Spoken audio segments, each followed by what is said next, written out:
Bienvenue tout le monde à la session du conseil du 17 juillet. Welcome everyone to the July 17th meeting of 2023.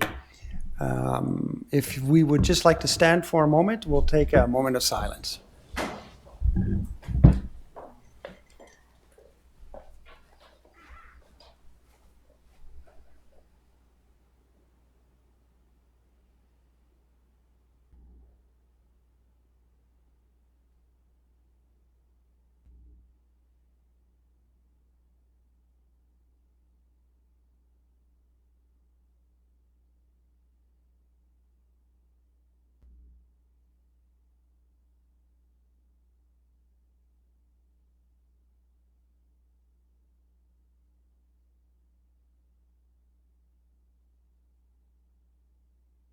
Merci. Thank you.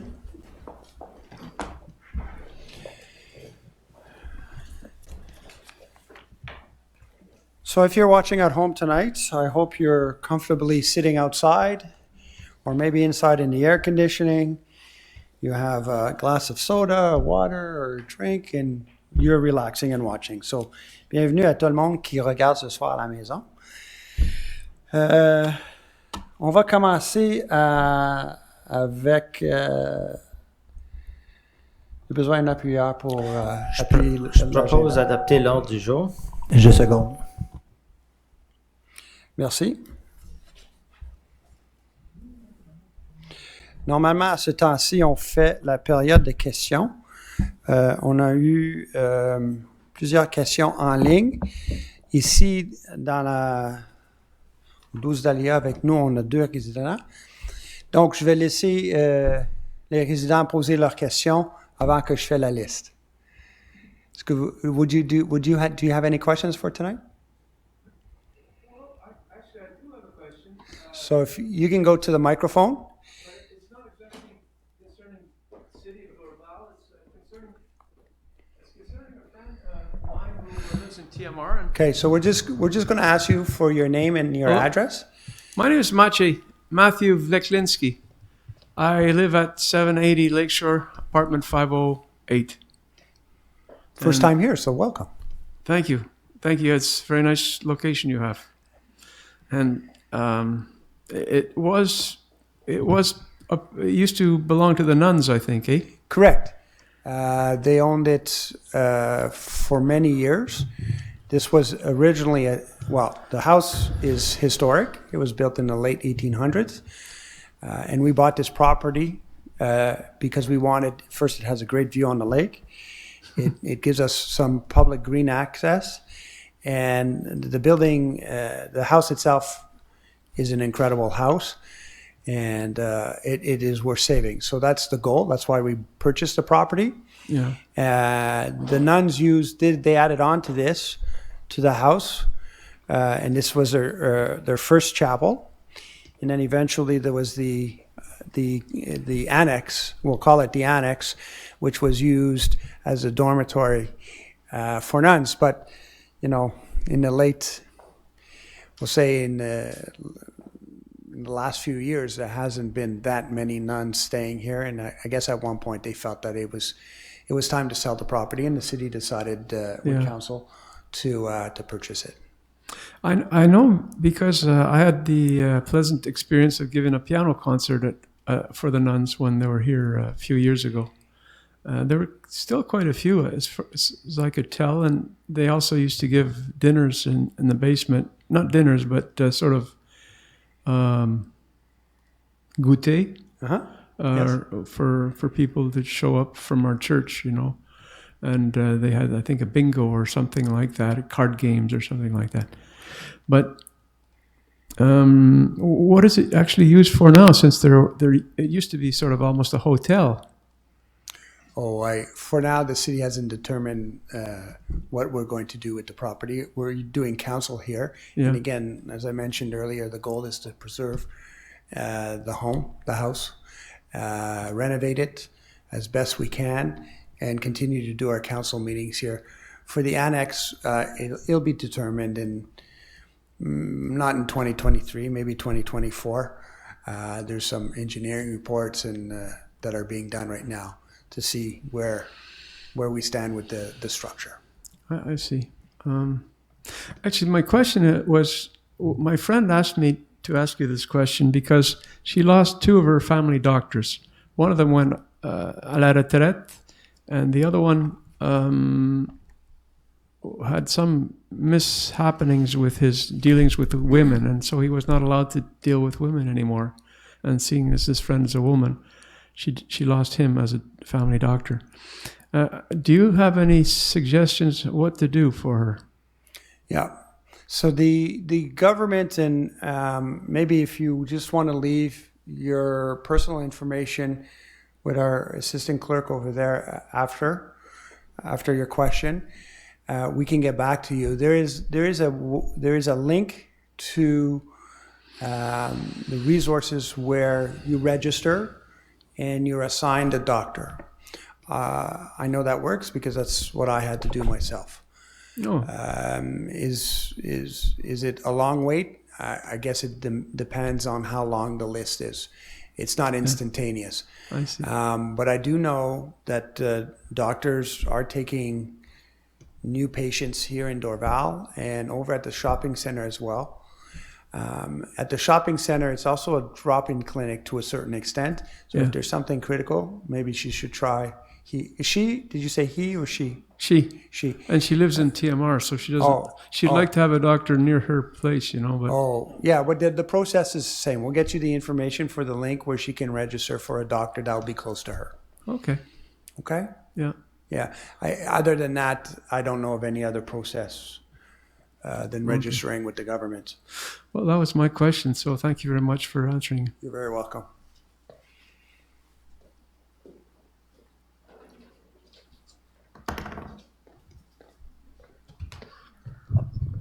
Good evening, Mr. Mayor, members of council. Thomas Schofield, 175 Lagasse Avenue. So I'm actually asking this on behalf of my father. He actually told me this right before I left, so I had to write it down for him.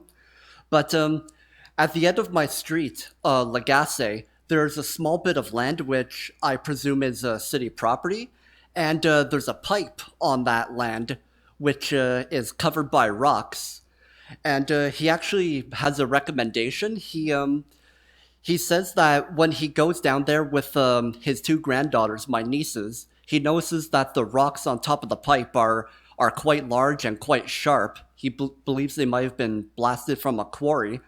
And he's wondering, will the city look into putting dirt and grass over that pipe and maybe making the area more beach-like, I guess you would say? I don't know the property. Mr. Von Oritz, do you know the location? I know what you're talking about, but I haven't been down to the shoreline there. Yeah, if I can contribute to an answer. So that is, my understanding, is a piece of public land indeed. It's actually one of the areas, a few years ago, the city started a rather long process to try and stabilize erosion of certain key sectors of public shoreline, including Valois Bay, Pine Beach Park, et cetera, and it includes that lot as well, to look at how do we prevent further erosion and how do we protect, how do we reduce the impact of ongoing erosion. And I believe that site is one of the ones that was identified as a higher priority because of the exposed pipe. Now, in terms of what we can do with shoreline, the answer is rather complicated because we can't just do whatever we want. We can't add rocks, remove rocks, plant things, remove things, create sand. It requires several levels of approval with different ministries, I think the provincial and federal level. And so that's why we've started this rather long process of with a contractor to go through those steps of evaluating the severity of different erosion needs, and then what will it take and how can we prepare the applications to actually action them. So I think, what your father suggested makes a lot of sense, and doing something about this exposed pipe, because people do use that as a water access for kayaks and paddleboards and canoes. However, we can't, as a city, just do whatever we want, even to public shoreline land. Thank you for the answer. I think what we'll do is I'll ask our Director General to make sure that property is in fact and I don't doubt what you're saying, Mr. Von Roerts, just make sure that it is in there and just get an update on where we stand with that whole process, which may give us a little bit of a timeline. I know it's not tomorrow or next year, but we'll get that information and we'll communicate that to you if you want to leave your email address with our city clerk over there. Sure thing. Thank Thank you. you. I do have one other question. You're allowed. It's actually this one's on behalf of my sister, but the Four Seasons outdoor arena, that's still in the city plans. That's still going ahead. It's we're waiting. We rejected the first project. We made modifications, or we did not approve. We did not approve that project.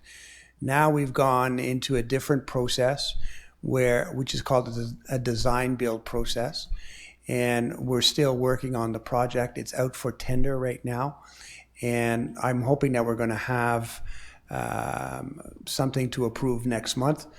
Mr. DG, do we have, am I correct, maybe next month, or is it still 2 months away? The target is to present you for this session of August. So that's where we are. So we're getting very close to seeing a project in which council can reflect on whether or not it meets our expectations. Okay. Because a question that she had, and I do understand that it may be a little too early to ask this, considering you're still waiting for approval, but she, as I mentioned, she has 2 young kids, and she used to live in Edmonton, and they had an outdoor Four Seasons arena by their house, similar to what's being built in the city. And one issue that they always had was that the outdoor arena was always full of people playing sports or teams or leagues playing, and she was never able to take her 2 kids there just to skate with them. So she wanted to know, would the city look into having a free skate period? Like, for example, between 5 and 7 p.m., no games, just a free skate period? Actually, it's a great question. It's actually the reverse. We want it to be used mostly for recreational use. People love to skate in our three outdoor rinks. Problem right now is that the environment is changing and it's very difficult to maintain ice on uncovered rinks. So this new rink, which has no walls, only a roof, will greatly extend the season at the beginning. They'll start earlier and end later. And the idea here is not to have teams play on it all the time. It's the inverse. We want people to be on it, free skate, or different kinds of activities on ice. And we also want it to be a 4-season recreational space as well. So constantly in use. In the summer, it could be deck hockey, for example. It might be broom ball. It's unlimited what we can do there, dance classes, etc. So this rink is really meant not to support the activities of leagues, but it's really to support the recreational activities of our citizens. That's terrific. Perfect. Thank you for your answers. Thank you very much. Nice to see you. Nom et adresse, s'il vous plaît. Oui. Je m'appelle Joseph Boberda, j'habite 89 Martin depuis 42 ans, alors probablement tout le monde me connaît. Je voudrais s'adresser à M. le directeur général au sujet de mon inondation. Est-ce qu'il trouvait une solution, quelque chose qui lui vient de ce nouveau projet, par exemple, de parc aquatique, qui lui est arrivé chez moi depuis 8 avril jusqu'au 17 mai. C'est pas mal long. Les maisons sous-sol, il est complètement mouillé, c'est-à-dire humidité. Comment je vais habiter là-dedans? Est-ce que vous trouvez solution? Vous êtes venu 2-3 fois et c'est pour ça que je vous appelais parce que au commencement, je pensais que ma pompe, il va prendre.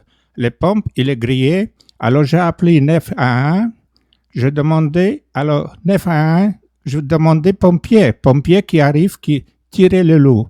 Seulement, il n'y a pas seulement sécurité qui arrivait chez moi, il dit que ces pompiers, ils font pas cet ouvrage. Alors, conséquence, il me donnait une compagnie qui maintenant, il me chargeait pour cette pompe $4,000. Alors, s'il y a une solution, vous trouvez une solution qui c'est de l'eau des parcs aquatiques qui vient chez moi? Ben, on vous a déjà expliqué plusieurs fois que la nappe phréatique était très haute. Votre certificat de localisation démontre que vous êtes dans la zone inondable. On a fait 2 puits pour tester justement la zone. Nous, on dit que l'eau vient pas du parc. Donc, on va vous répondre à votre lettre. Vous nous avez envoyé une lettre. On est en train d'y répondre. Vous devez recevoir ça sous peu. Non, c'est de l'eau, par exemple, maintenant, je vous dis, quand il y a grande pluie, justement, vous créez un fossé, vous dites que c'est votre drainage. Non, c'est lac artificiel aquatique, quoi. C'est-à-dire souterrain. Vous créez un lac souterrain, et justement, j'ai appelé les pompiers à cette époque. Malheureusement, ils ne sont pas venus parce qu'ils peuvent tirer directement l'eau de votre puisard qui vous installer 10 pieds de mon fondation. Est-ce que s'il y a quelqu'un devant votre maison, 10 pieds, il commence à bricoler un travaux pareil, est-ce que vous acceptez ça? 10 pieds, je n'ai un tape. Si vous ne savez pas mesurer, peut-être on peut mesurer ensemble.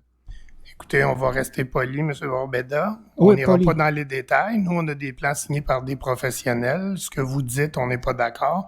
On s'obstinera pas ici ce soir. Si vous voulez, on peut se rencontrer. Mais on s'est longuement discuté. On va vous réécrire sur l'ensemble de la situation.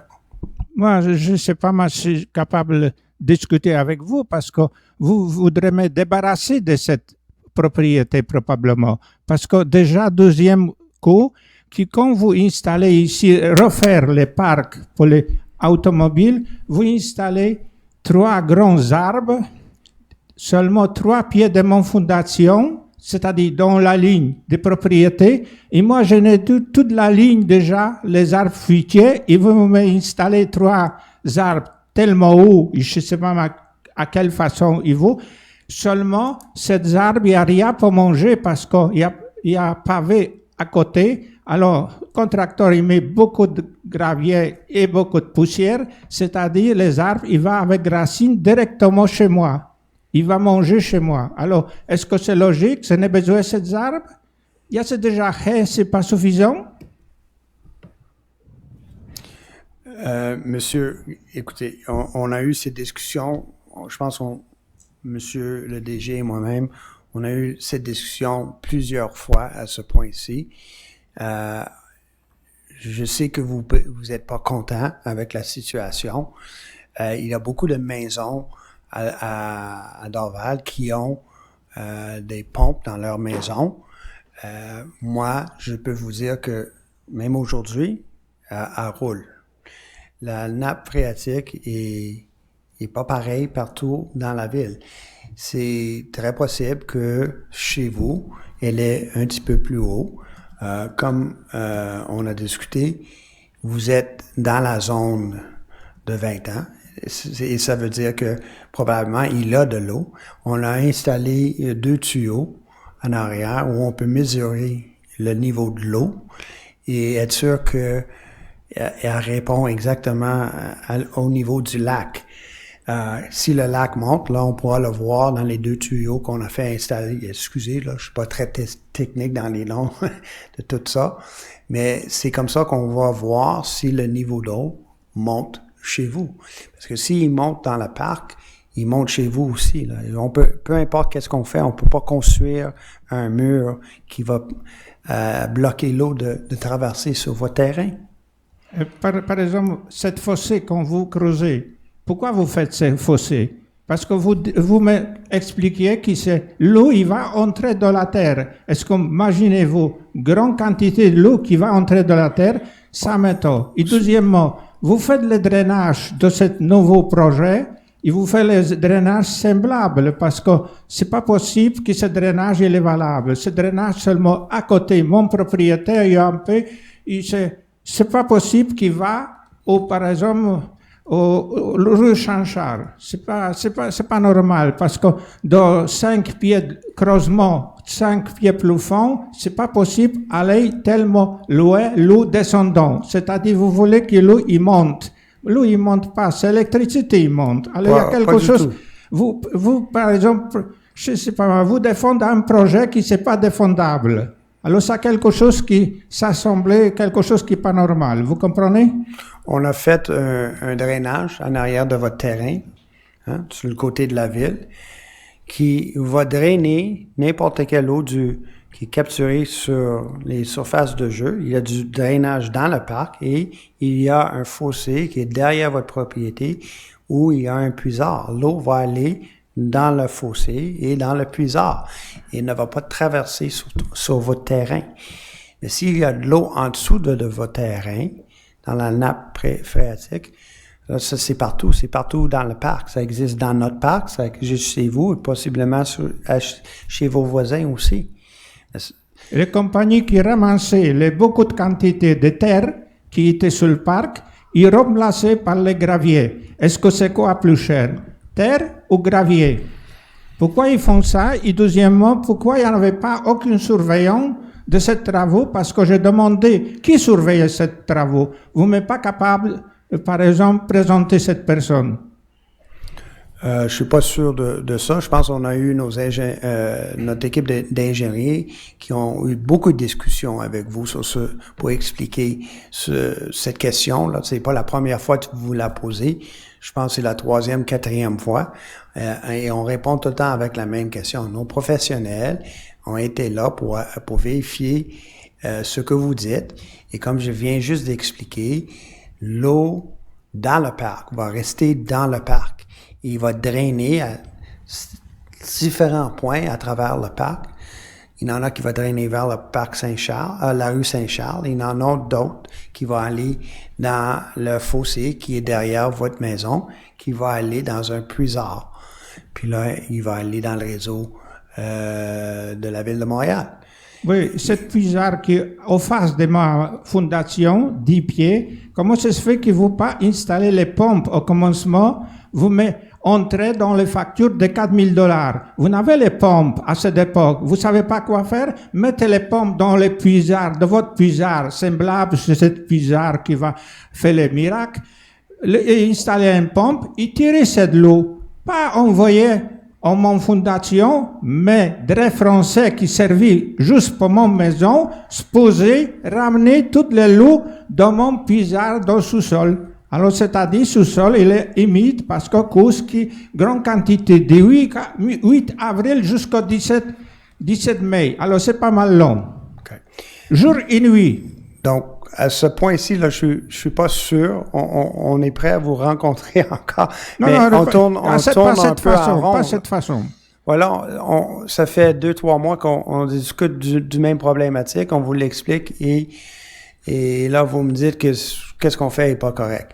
À un point, on a mis les 2 tuyaux pour faire le monitoring du niveau de la nappe phréatique. Le niveau, ça va nous dire si c'est comparable au lac et si ça pourrait affecter votre maison. Mais vous avez une place qui a été conçue pour retenir l'eau en dessous de votre maison. Moi, j'en ai une aussi. Mais vous avez pas une pompe. Moi, j'en ai une pompe. Ah oui, parce que vous chantez toujours ça. C'est pas la même chose, monsieur. À votre maison, par exemple, s'il y a humidité, les pompes, peut-être 2 fois pour 24 heures, ils sont un peu tirés. Et ici, c'est sans arrêt. Je n'ai même pas empêché de dormir. Je ne sais pas, mais si monsieur le directeur, il dort bien. Parce que moi, je ne dors pas avec médicaments. Alors, je ne sais pas comment ça se finit. Oui, monsieur le directeur. Regardez comme ça. Vous êtes directeur général. Il y en a j'ai raconté l'autre ingénieur, je ne sais pas de quelle étude, de quelle université il était. Seulement, malheureusement, il m'a répondu, c'est la même façon comme vous. Alors, c'est-à-dire, vous dites à tous les personnels qui sont en bas, aucune idée, c'est une idée et c'est tout. C'est pas vrai, ça? Je pense que à ce point-ci, là, on a répondu à beaucoup des questions. Et je crois que vous avez envoyé une lettre légale à la ville en mai. Et oui. Là, on attend, je suis pas sûr, la prochaine étape. Madame la greffière, c'est quoi la prochaine étape? Nous avons également reçu un avis de votre assureur, M. Boberda. Vous avez rapporté l'incident à vos assureurs. Nous avons reçu un préavis de vos assureurs. Parce que j'ai prévu justement à 8 avril, j'ai prévu assureur et prévu vous autres aussi. Alors, conséquence, j'ai aucune aide de deux côtés. Je ne sais vraiment comment ça se finit. Et je suis un peu surpris que M. Paul, de son district, il même pas une fois me raconté. Ça fait 2 ans, il y a que ça, que M. Paul, il a pris les photos quand il y avait, par exemple, mon clôture est endommagée. Et depuis ça, aucune, par exemple, nouvelle. Maintenant, avec ces 2 arbres, M. Paul, est-ce que vous êtes capable d'intervenir qui ont sorti cette arbre d'ici parce que cette arbre, ça me dérange? Oui, juste pour vous mentionner, malheureusement, la rue Martin Sud, le bord du lac, ne fait plus partie de mon district Ah oui, ça a qui, depuis ça? 2021. Ah ouais, ça a changé après. Non, c'est moi qui. Ah, Ben, ok. si tu continue. C'est pas vous, c'est C'est- correct. Non, c'est moi C'est qui. Excusez-moi, Monsieur je Brault, suis c'est Monsieur trompé. Brault qui Oui, va oui, conseiller. et je vais aller vous rencontrer et je vais tout prendre votre déposition, etc. Puis moi, je suis un politique, alors c'est les responsables qui vont faire le travail. Mais par contre, je veux juste que vous soyez aussi bien servis, puis voir que tout l'appareil essaye de trouver des solutions. Est-ce que ça vous va? Oui. Ok, je vais- Alors, est-ce qu'au sujet de ces 3 arbres, ça, c'est ça. parce que les ce que je pépinières, voulais dire, je ne sais pas, mais c'est les pépinières, ils décident, c'est qui ils décident qui, naturellement, 3 arbres sur un papier, sur un dessin, c'est facile. Seulement, au pratique, c'est vraiment, ça me dérange parce qu'il vient avec des racines chez moi, parce qu'en dessous, où il y a les arbres installés, il n'y a plus rien, il y a seulement les graviers et poussière de graviers, ok? Alors, D'accord. c'est pas vivable. On va, premièrement, on va répondre à votre lettre que vous avez envoyée à la ville. Là, si vous voulez rencontrer M. Brault, c'est correct. Et on va parler des 3 arbres. Mais nous, pour la ville, là, on a un engagement à planter des arbres à travers la ville. Et ça, c'est un espace vert. Et on aimerait bien avoir des arbres. Est-ce qu'on peut les changer pour quelque chose d'autre? Possible. Non, On non, va il y en a discuter. déjà. J'en ai déjà toute la ligne des arbres. Et j'en ai des haies. Haies aussi, j'ai planté aucune, même pas demandé à vous un sou. Pourquoi j'ai fait cette haie? Parce que complètement, ils ont endommagé. Parce qu'à cette époque, il y en a des alcooliques anonymes. Alors, ils reculaient comme rien. Ils ont tout enfoncé des poteaux, par exemple, des clôtures, tout ça. Alors, j'ai fait les haies pour protéger cette clôture. Alors, personne ici, par exemple, s'est intéressé. J'ai planté même fleurs, personne ne m'a donné merci. Alors, c'est maintenant, je n'ai un grand merci, je n'ai déjà 42 ans. Et je regrette, j'ai entré au Canada. Seulement, malheureusement, à cette époque, il y avait grande publicité. Canada, c'est un paradis. Je préférais aujourd'hui rester probablement à l'Union soviétique, c'est à Russie, qui là-bas, au moins, il y a quelque respect pour les ouvriers et pour les gens en bas. Parce que moi, je ne sais pas payer, mon salaire n'est pas grand. Et votre salaire est assez grand, et seulement, vous n'avez pas réagi à combien vous faites pour ce salaire. Merci beaucoup. Au revoir. Merci.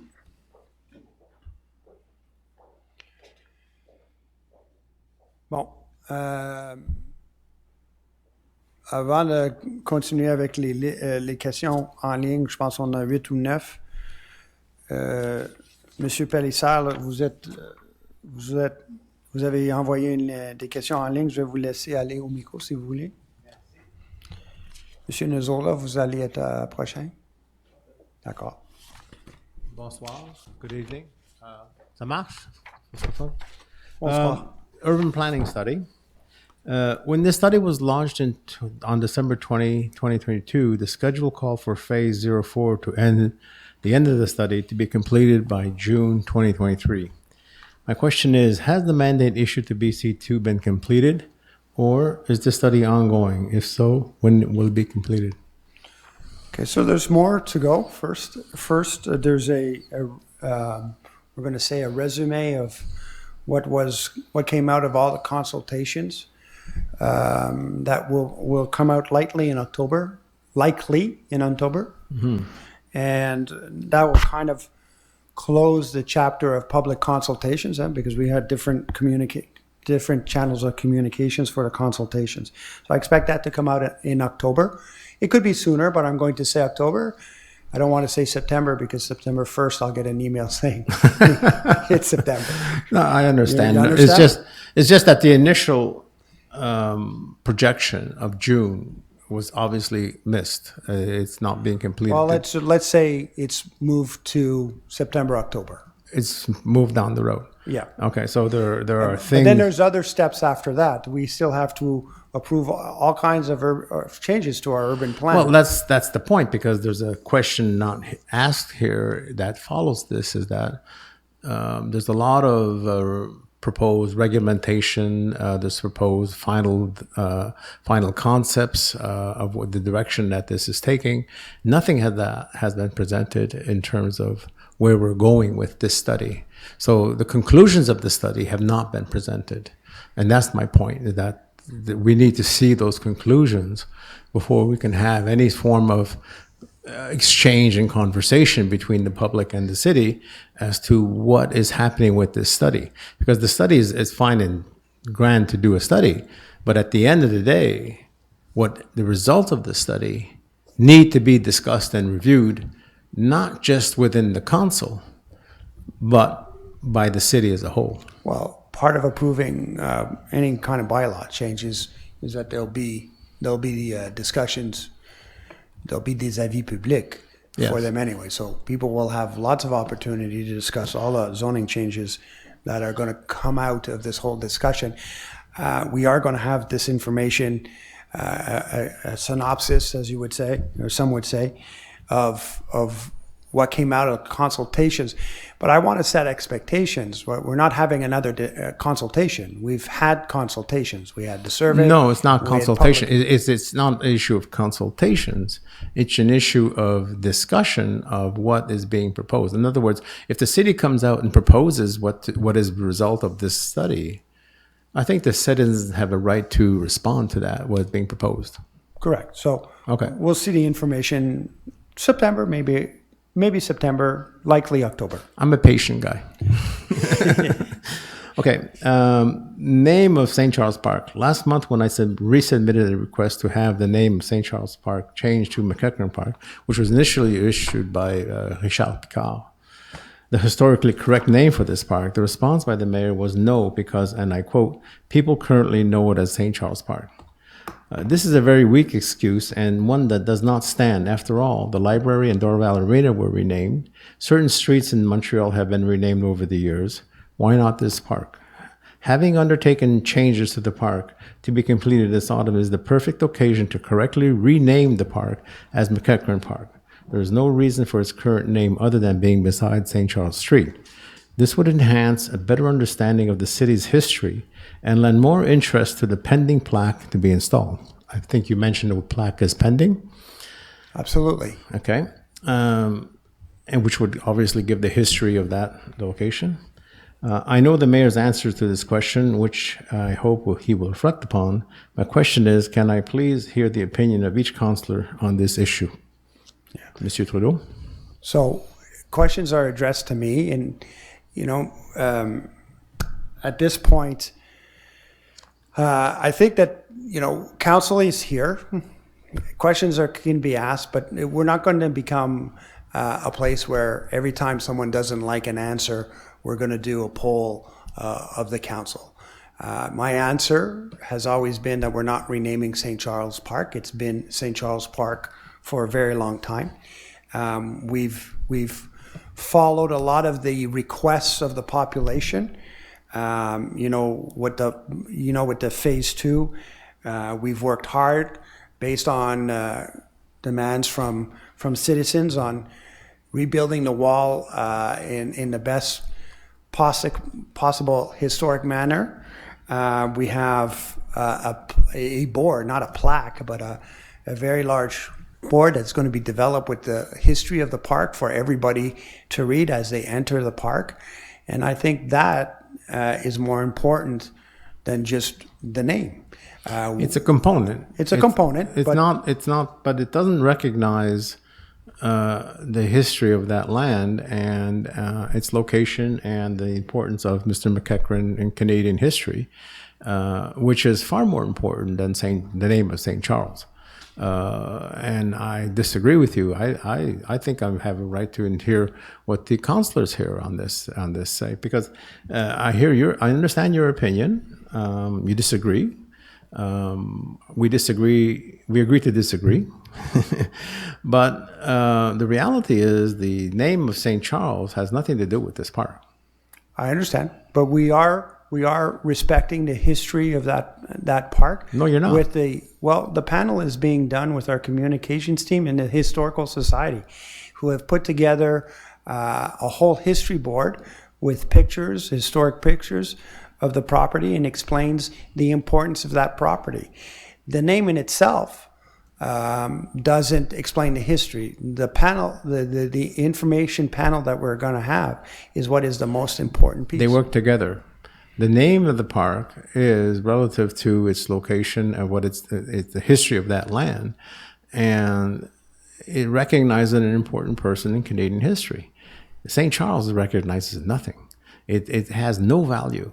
The name of McEachran should be kept on that park because of its historical importance. Okay. I know we disagree. We disagree, and it's unfortunate, but I don't see why a valid reason, other than saying that people know it as St. Charles Park. That to me is not a valid reason.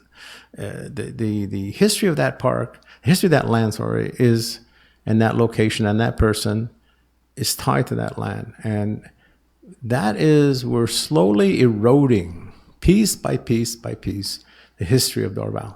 I disagree with you, Mr. Pellicer. I think what we're doing is going to reinforce the history of that property, not only at St. Charles Park, but at the Parc du Village, where the new panels are ready to go in a couple of weeks. We'll just explain the importance of that property as well. Which is great. It was a right move in the right direction, but that doesn't change the problem here. The issue here is quite straightforward. Mr. McEachran donated that land to the city of Dorval, and he's a historically important person, and he should have that name of the park registered as McEachran Park, not St. Charles Park. There's nothing. St. Charles has nothing to do with this park, other than it's been named St. Charles because it's beside that street. I do not understand your refusal to submit a name change at this particular occasion when the park is being totally renovated. It's the perfect timing to do this. And the plaque is coming out to name the church, say, McEachran Park. It's just like you don't agree with me. I'm of the opinion that we shouldn't change the park. It's not only so my we're at a stalemate, it's not Mr. only my Pellicer. opinion, it's the opinion of others. And it's unfortunate you're not allowing me to hear the opinion of the councillors. I will ask the council. Monsieur Leroux, and this is exceptional because I don't want this to become an everyday, every question period process. Honnêtement, M. Pellicer, je ne vois pas la nécessité de changer le nom du parc. La nécessité. La nécessité de changer le nom du parc. La nécessité, c'est ça, simple. c'est la réponse. On va Vous continuer. m'avez posé la question Monsieur et je vous Pellicer, réponds. il a Je posé. vois pas la réponse. Exactement. La nécessité de Monsieur Von changer. Roerts. I'm really hesitated expressing myself on this because it's opening a much bigger can of worms. I'm not actually comfortable renaming anything, without a proper understanding of historic individuals, but also are there measures with regards to truth and reconciliation we should be taking as a community that we have not taken yet? So I would not be comfortable with this at this time. Thank you. Madame Duchâtel. I would say that I would need a lot more research into it since its beginnings as well for those same issues, and I'd need to really know more before statuing one way or another. Thank you. Monsieur Lesage? No. I think for all the reasons that Monsieur Doré explained of what's going to be done, and the explanations are going to be there. Monsieur Brault? Oui, bonjour. Je crois que le grand principe de base, c'est de commencer par avoir peut-être une implication citoyenne de comité de toponymie, faire des recherches, etc. Et éventuellement, avoir un code ou une procédure si on veut changer le nom d'un parc ou quoi. Moi, je suis pour avoir un comité que ça soit pas juste que les citoyens peuvent se prononcer, mais aussi que la science de l'histoire peut aussi se prononcer, puis qu'on ait un comité de toponymie. Donc un regard par comité. Il faut qu'il y ait un comité de toponymie. Ça, c'est mon Merci. point de vue. Allure, oui. Merci, Monsieur Brault. Monsieur Trudeau? Pour l'instant, je ne verrais pas la pertinence de changer le nom du parc. Peut-être en anglais mettre McEachran's Entrance, quelque chose comme ça. Mais il ne faut pas oublier aussi, si on projette dans le futur, Corton Park, etc., Oriole Park, tous les noms de parcs vont être susceptibles d'avoir des demandes de changement de nom basées sur quoi? Ça rejoint un peu l'idée de M. Brault.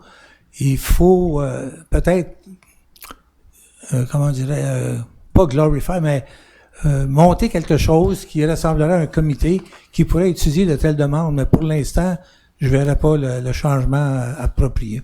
Pour l'instant, oui. Donc, c'est une question d'analyse plus approfondie. OK. Monsieur Pellicer, je pense que tout le monde a répondu.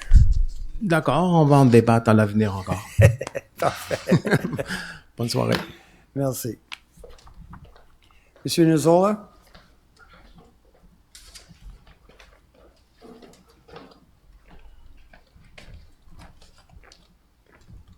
Hello, Mike Mazzola, 66 St. Charles Avenue. Last month, several residents of Boylan area expressed their concerns about the proposed bike path leading to St. Anne's Academy. One resident took the opportunity to criticize Councillor Bro, who has been the most exceptional city councillor we have had in the past 22 years. Mr. Bro is a dedicated public servant who prioritizes fulfilling his obligations rather than supporting Action Dorval. The controversial decision to rezone the green space owned by the Queen of Angels School for housing development severely deteriorated the area and led us to this situation we're in now. Citizens were informed that the land had to be rezoned to facilitate its sale and save the school. The land was sold to developers for $2 million. The school closed soon after anyways. Dorval, the wealthiest city on the island of Montreal, at the time had a cash surplus of approximately $200 million. Despite this, the city refused to acquire this valuable green space, which was being used as a soccer field. The rezoning of the land occurred without a resident referendum, contrary to usual practice. Furthermore, our administration sold another green space that it owned to the main opponent of the rezoning to secure their silence. These actions suggest that our administration actively worked to ensure that the land was secured for development instead of being preserved as a green space for future use to citizens. Mr. Doré, do you believe that our administration made mistakes by not acquiring this precious green space? We can go back and try to evaluate all the decisions that were made in the past. I was a counselor at the time. There was other people at the table, 6 other people at the table, and the decision at that time was, as you stated, to help the school. That's what they wanted, to sell the piece of land, and we didn't have a problem with them selling that piece of land. The city could have bought the land. But now The city could have bought the land. So- but you would know. You're not answering the question properly. You're going to say that, but the city really wanted the developer to have the land. Well, now you're making. They did everything they could so that to secure that the developer had the land. They didn't have a referendum. They quiet opponents to the land by selling them land. So this is what brought us to this issue of now we can't do a bicycle path. You lowered the parking limitations for the project across the street. So now there's parking on Bouchard Avenue. So a viable bicycle path is impossible. So all decisions that Action Dorval has made in the past 10 years has led to the fact that we can't have a bicycle path. And all the criticism was at Mr. Bro last month when it should actually be at Action Dorval. Okay. Well, that's an opinion, Mr. Nuzzola, and I'd have to say that some of your facts are a little dubious. And you say that the city has a cash surplus of approximately $200 million. That is completely exaggerated. Non-affected cash balance is $73 million, and affected cash balance is $47 million. So nowhere, anywhere near your two. Hold on. I gave you the privilege of talking. Go ahead. So I just explained non-affected means that we can use that to develop projects in Dorval. Affected means that it is in reserves. which is something that we have to do based on municipal law. We have to have certain financial reserves, and affected means that they are blocked. We cannot just build a park with it. So our non-affected surplus is 73 million and not the 200 million you state. And I just want to remind you one last piece is that right now our 3-year annual plan has $240 million of planned work. So to say that we are so rich that we don't know what to do with our money, I tend to disagree with you. Heavily disagree with you. You can disagree with me. The Dorval is the richest city on the island of Montreal. So now, 2 years ago, I was told we had a cash surplus. 2 or 3 years ago, I was told we had a cash surplus of 150 million. Now you're saying that's not true. There's 150 million there. Whether it's in reserves, you can take the money out of the reserves. The point is, you had more than enough money to spend $2 million to buy that precious land. I didn't buy the land. More than enough money. Mr. Nozola, let's talk facts. Mr. Nozola, we need to talk facts. Yes. The city did not purchase the land. They did not want to purchase the land because they wanted developers to have it. The school sold it to a developer. If you did not rezone the land, the developer would not have bought it. That's the key issue. The land was zoned in the institutional, which means there could be no building on it unless it was institutional. You could have put a seniors residence, you could have done other things, a cultural center, other things, but you rezoned the land for the developer. That's the point. And because you rezoned the land, the value went to $2 million. If you hadn't rezoned the land, the value would have stayed at about $1 million. So the city could have bought the land for peanuts. But no, you decided to sell land that we owned, that the city owned, at half the price. Mr. Nozola, stop saying that we sold the land. We had nothing to do with the transaction. The land we did not buy it. We did not sell it. We did not own it. To the guy who was the head opponent of this project, you sold land to keep him quiet. That is hearsay and speculative and dubious. Yeah, right away. Okay, let's move Question on. number 2. Question number 2. So do you think this? You didn't really answer the question. You think we made a mistake by not acquiring that precious green space? You didn't answer the question. I did. I said no. You don't think we made a mistake? Okay.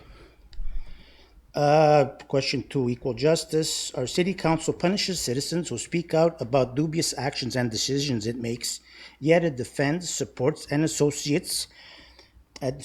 associates who break major laws. One particular company continued to do lots of work for the city even after I pointed out many irregularities.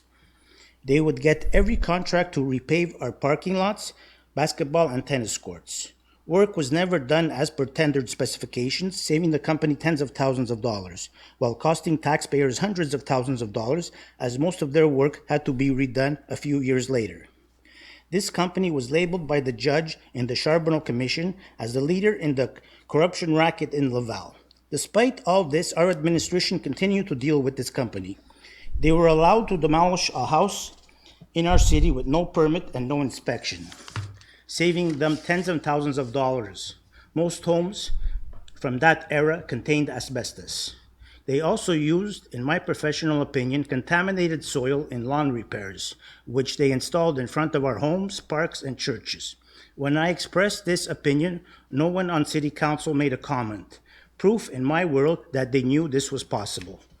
Mr. Leroux, to you this question. Since you were not a city councilor at the time, and do not face any guilt about these decisions, do you believe there should be a police investigation into the relationship that existed between this company and our administration? Mr. Nozola, questions are addressed to me, and I will answer that question right away.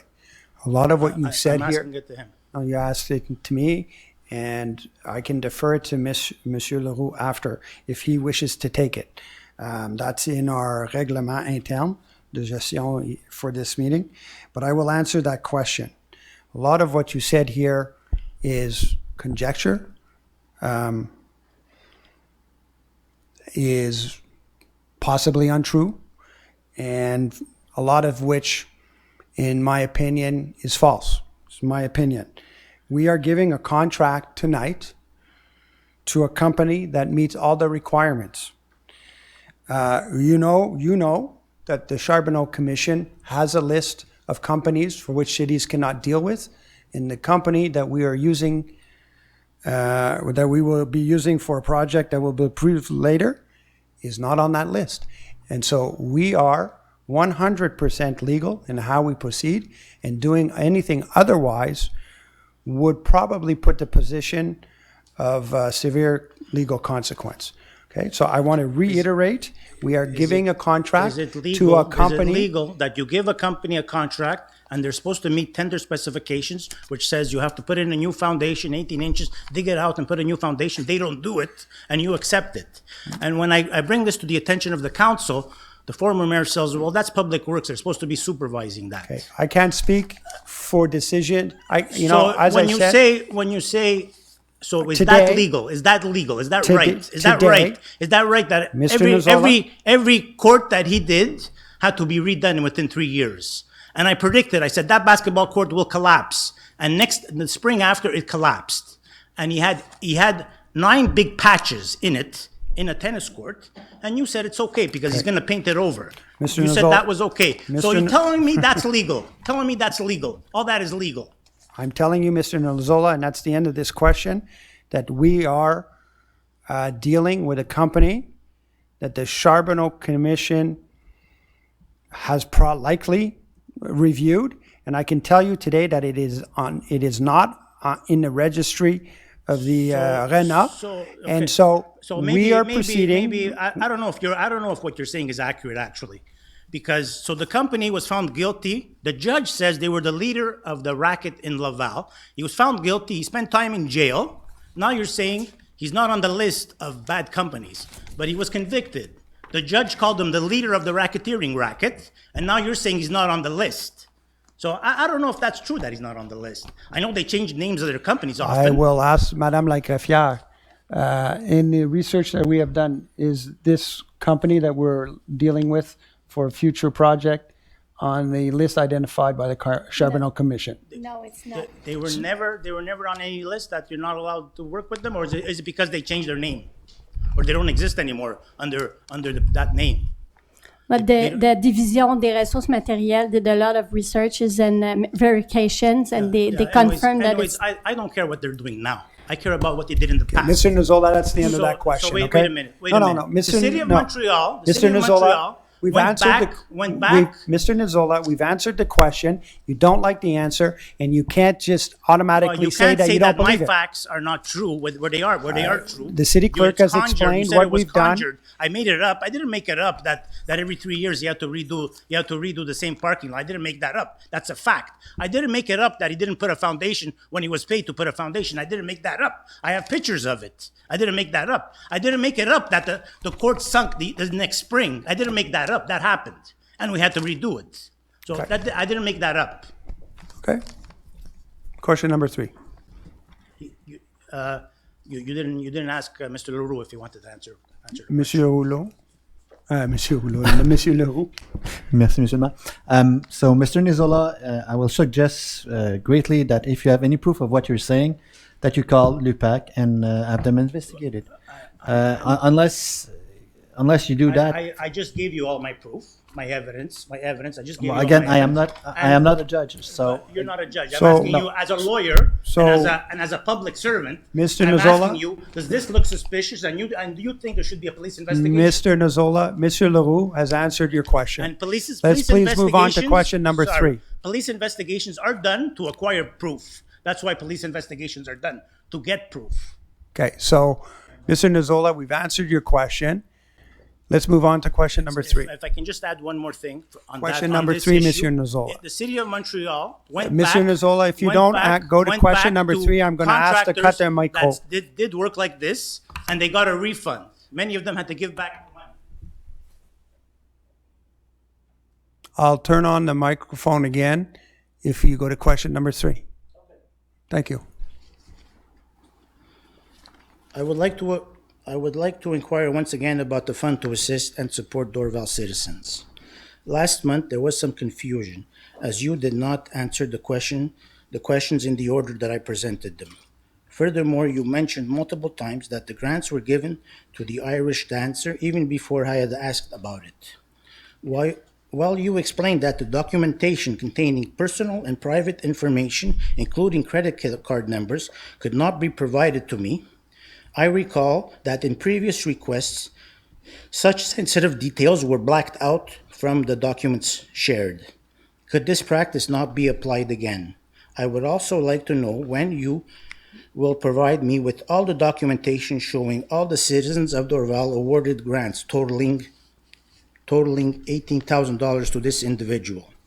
It was mentioned approximately 6 months ago that the fund had distributed around $200,000 in grants. However, based on the information you provided to me, the total I have is $74,300. Did you not furnish me with all the information, all the grants I requested details about? So, Mr. Nizola, I worked with the city clerk's office very diligently to provide the information that you requested. However, they gave you a subset of that information. There was a lot of personal information in there. I'm not going to discuss the letter. You have the email from the city clerk. You have all the information of every grant that we've given out during the Fond Aid since inception. The number is a little over $74,000, as you mentioned. What I would like to correct is that it's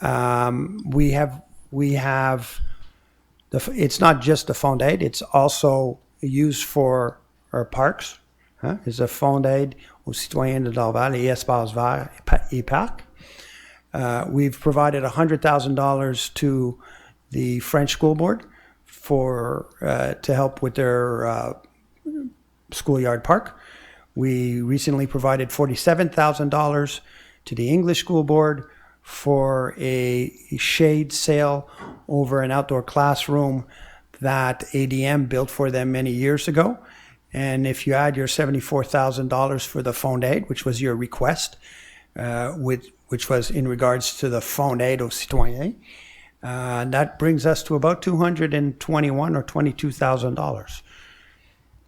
Okay, but I wasn't given that information. No, you asked for the Fond Aid, and we gave you the information for the Fond Aid. But I'm also including the dollars that were provided under the volet Parc et Espaces Verts. Okay, so the fund is called the Fund to Support and to Assist and Support Citizens of Dorval, or Dorval citizens, but you use it for a park, and you gave it to the.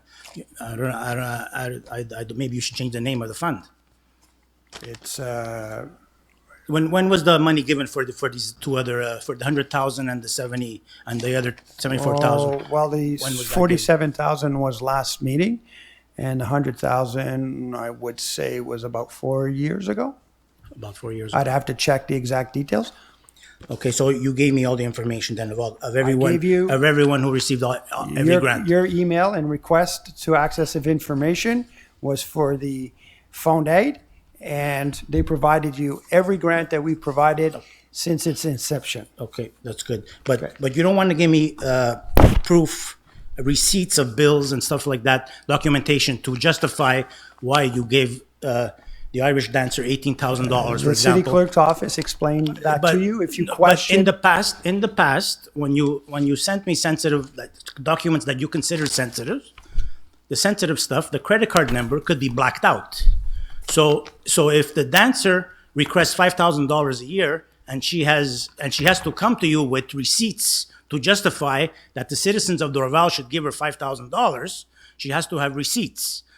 And I asked for those receipts. I asked for documentation. I asked for application for the grant. I wanted all that. You didn't give me any of that. Not all of that. The credit card numbers could be blacked out. I don't know how she gave it to you with the credit card number showing. I don't know how. I don't know if she even gave you any receipts. But I think I should have the documentation. I should have receipts. I should have proof. Like I said, during COVID, there was no training. There was nothing like that. I want to know how she spent $18,000. Well, I have to pay. I go to work hard every day, like a lot of people. I don't want to fund someone who doesn't deserve it, and someone who doesn't want to show proof that they spent that money for that activity. Mr. Nozola, the 18,000 was over multiple years, which was detailed in the letter from the city clerk's office. Okay. I think it's 3 or 4 years. So don't say multiple years. It's multiple years. Why don't you be? She was why don't one you of be the very specific? first It's grants 3 that or we 4 gave years. out It's 3 or in 4 years. 2018. So why Mr. can Nizzola- I have proof of expenses? Mr. Why can I Nizzola, not have all that? of that was explained in the email from the city clerk's office. If you feel that we have served you in an unjust manner, please make a complaint to the commission and they will write to us. Yeah, that's what I have to do. Okay, thank you. So on that. So that's your that three fund, questions. I finally did get. You sent me the names. I guess a couple of weeks ago, of who's on that committee. And it still bothers me that I think it was in March when my son came in here and asked about why I had not read my questions and said my father did not get the names of everyone who was on every committee. I still didn't get them. I still didn't get it, and I think it's since February, so you can count the months. The law says 20 days. You're a stickler on the law for us. The rules of the committee, of the city council meetings, you're a stickler on the law. But the law to access information says 20 days. You're not a stickler for that. You take as many days as you want. And then you don't even send me the complete information. I asked for who's on this board and how many months they've been on the board. You didn't send me that either. I asked for the minutes that they're from this board. You didn't send me that either. So you finally send me the names, but so far I only got about 20% of the information. 80% is still waiting. And the law says 20 days. But you don't respect the law. You want us to respect the laws. You want people who don't support Action Dorval to respect the laws. But your side doesn't have to respect the laws. So when my son came here in February, you basically said to him, your father's a liar because he did get all the information, and then you waived fake proof. Fake proof. Here, the information is here that we sent them. Okay, That's Mr. all. Nizzola, So what I I think we're done for want, what I tonight. want is that part of the webcast to be edited. I want that out. You made untrue, defamatory comments about me. You told my son I was a liar. You made that all up. You even showed fake proof. Will you edit that part out of the webcast? Mr. Nozal, I think we've answered all your questions. No, for I tonight. just asked you a question. No, Will I'm not you gonna edit that edit it. part I'm out not of the gonna do- webcast? I'm not gonna Since edit you it out. edited other webcasts to suit your needs, Okay, Mr. Nozal, I would like that part webcasted out because it was defamatory and untrue. Mr. Nozzola, thank you for your questions. Can you answer that question? Will you edit that part out of the I webcast? just replied no. The answer is no. I will not. But how come you webcasted Mr. other Nozzola, parts? we're done with the question Other period parts that tonight. showed that you might have been involved in criminal activity, you edited that out. But when you make false statements about me, you tell my son your father's a liar. It's one and last. but you don't it's want to one edit last that time. out. Why is that? Mr. Nozzola, we've answered your questions politely, respectfully, and it's full of accusations on your end. Thank you. It's on video. It's on video. You even admitted that you made a mistake. Monsieur, on va prendre les questions de Monsieur Roulant. Madame Roulant.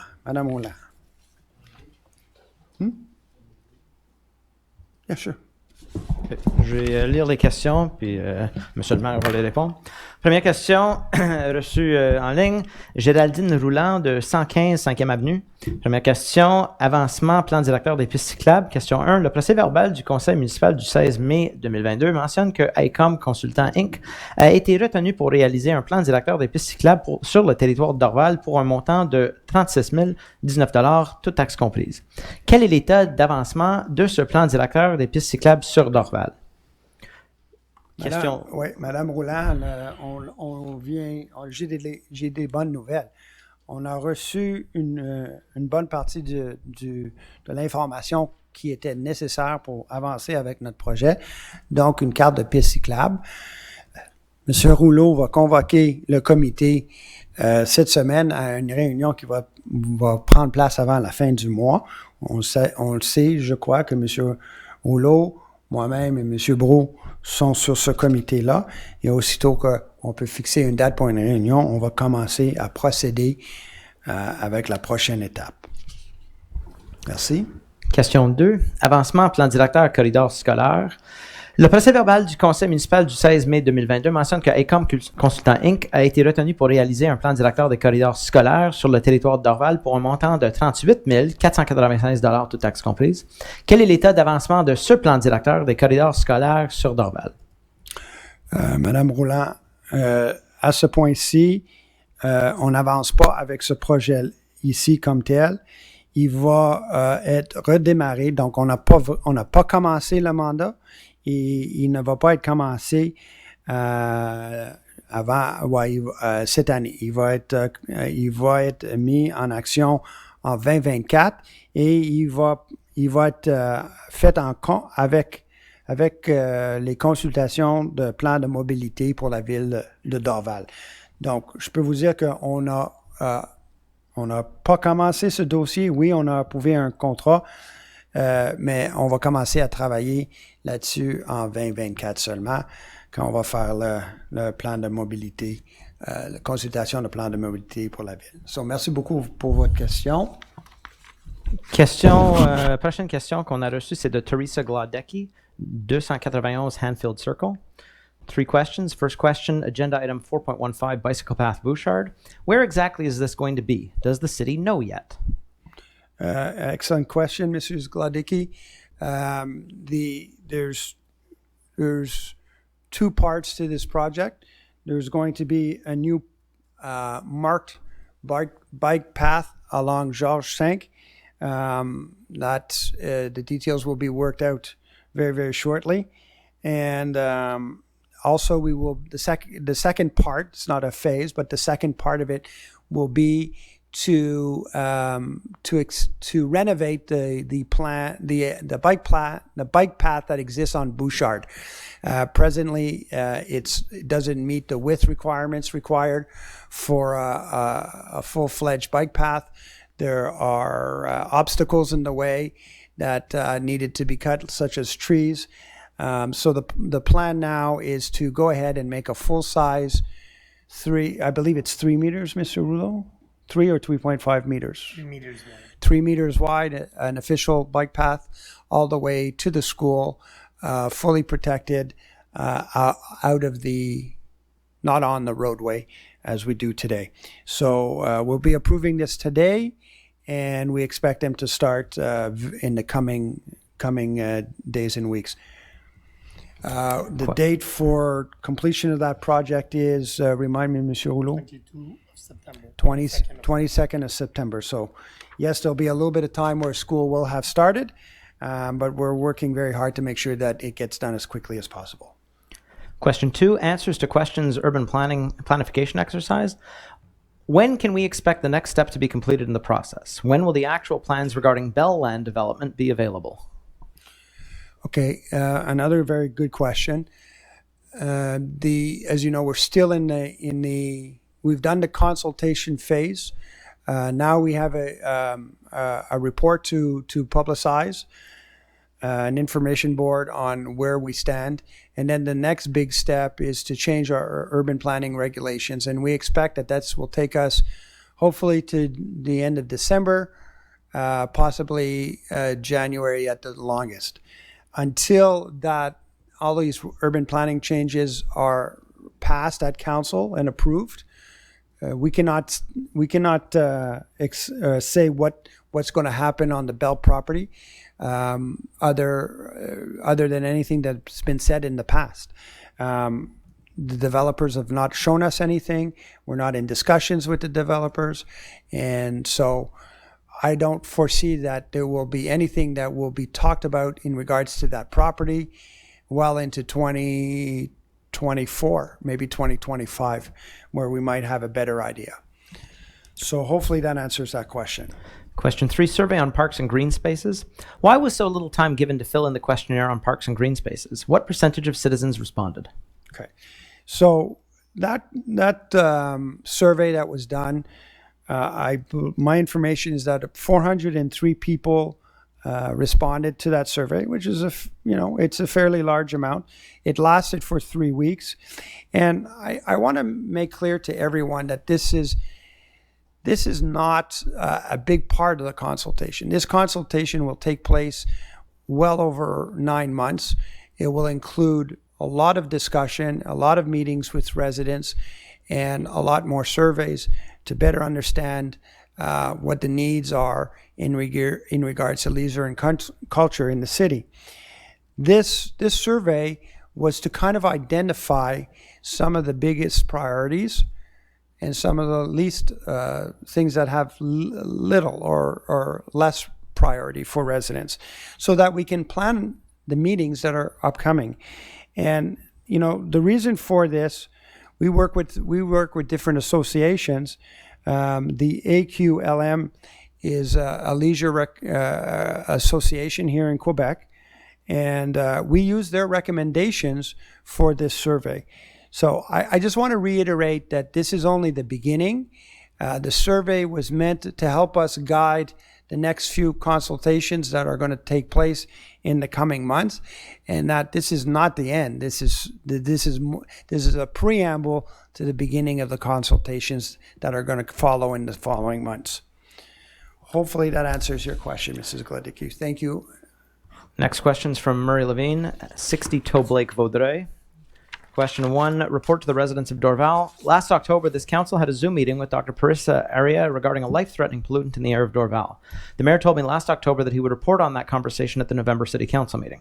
Tonight will be the 9th month that has passed since you advised that you would give a report. The following question has never been answered directly by the mayor. Why do you continually avoid advising the public about the Zoom meeting? I just want to say, Mr. Levine, that we've discussed this now every month, and we're not, clearly we're not seeing eye to eye on this. The researcher made some recommendations to Transport Canada. None of them are medical recommendations at all. They're statistical information, and right now it's in the hands of the federal government, and it's up to them to do their own investigation, their own research, and deal with agencies that understand what to do with that information.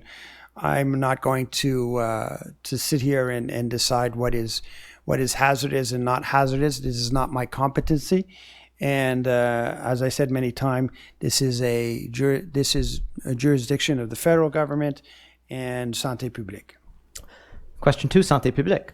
4 months ago, I spoke with the head of air and water quality of Santé Publique Montréal. She was supposed to look into having the residents of Dorval encouraged to purchase air purifiers with HEPA filters and informing women of childbearing age not to get pregnant while living in Dorval. Will you please contact Anne Pelletier, kinésiologist, Master of Science, chef de service santé environnementale et parcours de vie en milieu urbain, Direction régionale de santé publique, CIUS du sud de l'île de Montréal, and ask Santé Publique to have a public information session in Dorval so that the residents of Dorval can learn about the black carbon nanoparticle situation firsthand. I also encourage the inviting of Dr. Aria, a representative of her laboratory, as they, not Santé Publique, are the experts. It is part of Santé Publique's mission to keep the residents of Dorval aware of environmental situations that adversely affect the residents of Dorval. I welcome copies of all correspondence concerning the above, and Anne Pelletier's email address is then provided. Thank you, Mr. Levine. I will, I'm not saying that I'm going to contact her specifically. I will reach out to, speaking with Santé Publique. But as I've told you in the past, in many emails, I don't share my information in emails with the public. And final question, only if I didn't receive positive replies, I don't want to be the judge of that. Will you kindly do the appropriate thing and resign as mayor of Dorval? I like your sense of humor, Mr. Levine. The citizens of Dorval will decide my fate in the next election. Thank you. Question 6, six, whatever number we're at. Mike Nalix from 286 Mimosa, Dorval. Question 1, name of organizations which provided input. In the group BC2, report on the urban planification in Dorval, posted on the city website on June 20th, 2023, is reported that 13 organizations have been consulted. Can you provide the names of these associations or organizations? Mr. Nalchez, thank you for your question. We're not too sure about this. We know we had, I think it's not 13 organizations, but 13 people were consulted. I will have to, and we tried to get this information today, we were not able to get whether the names of the 13 people. I will get back to you whether it's organizations or people, and we'll try to have that answer for you tomorrow, maybe Wednesday. So I'll do that via email. Question 2, climate change and urban development. Recent news headlines around the world have reported our planet has had the highest recorded temperatures ever recorded. This rise in temperatures can be partially attributed to urban development and the creation of heat islands. Dorval is currently witnessing a surge in development that will increase density, have larger and taller concrete buildings, which will end up contributing to the warming of our climate. Cities have the ability to control the urban development within their territory and play a key role to mitigate damaging climate change. A, has the City of Dorval undertaken any studies to measure the impact of heat islands on existing and planned development projects? B, moving forward, what plans does the City of Dorval have to limit the impact of large-scale urban development on climate change? Thank you, Mr. Nalchez. I think we're all aware. I think everybody in the room and at home understand that Les Jardins d'Orval is a gigantic heat island. I mean, you cannot have anything more that's any worse than cement and concrete and asphalt over such a large property. So, you know, when we talk about the parking lot in the back, that's been a heat island for, well, I don't know, 20, 25 years. Today, it's going to be redeveloped using some of the latest environmental technologies. What you're going to have is green space. You're going to have a park. You're going to have a green zone between the residentials, homes on Louise Lemay and the property. There's going to be far more greenery there today than there ever was in the past. So that's an improvement. It's not a worse case. It's a much improved case. So densification doesn't necessarily mean that we're creating more heat islands. In fact, it gives us the opportunity to create more green spaces. The higher we build, the more green space we have at the bottom. Now, don't get me wrong. I'm not saying that we should build 20-story towers in Dorval. Not at all. But if we build, the lower we build with thicker density, the less green spaces we have. The higher we build, we have more space to free up for green space, backyards, parks, etc. Places where we can have zones with even exposed rivers, like the Bell property, for example, where we've made it quite clear that we'd like the Bouchard exposed. These are all things that will take away from the heat sinks that exist in the city, namely the shopping center and its properties, the Bell properties, and others in Dorval that basically are huge parking lots with very little cars. So I think we have an opportunity. We're going to work very hard on our urban plan to make sure that we have bylaws that mandate green roofs, that we follow all the latest trends in management of heat zones. Everything that we can possibly do, we will be looking at in the next few months and hopefully approving all these changes to build a little bit saner of city than we've seen in the past before the end of the year. So hopefully that answers your question. If you, of course, want to discuss further, I'm free to do so anytime. Next series of questions are from Rachel Cournoyer, 170 McNichol Crescent. Question 1, contribution for the purposes of parks, etc. Article 6.8 indicates that a contribution for the Parks Fund is being made as a result of redevelopment project at 735 Rockcliffe in Dorval North. Please describe the redevelopment project as it applies to this suburban lot and how it has triggered the bylaw for the parks contribution. Does this mean that future suburban lot divisions will be subject to this parks contribution? For example, the city recently sold city land to property owners so that their lots could be subdivided in the future. Will these subdivided lots trigger the obligation to contribute to the Parks Fund? Why or why not? Please explain. Okay, Mrs. Cornway, thank you for the question. Look, I want to make sure that we're not confusing things. Oddly enough, I saw this brought up on Facebook last week, and I was really a little bit dumbfounded about the confusion. What we've approved is a set of regulations on redevance. You know that term.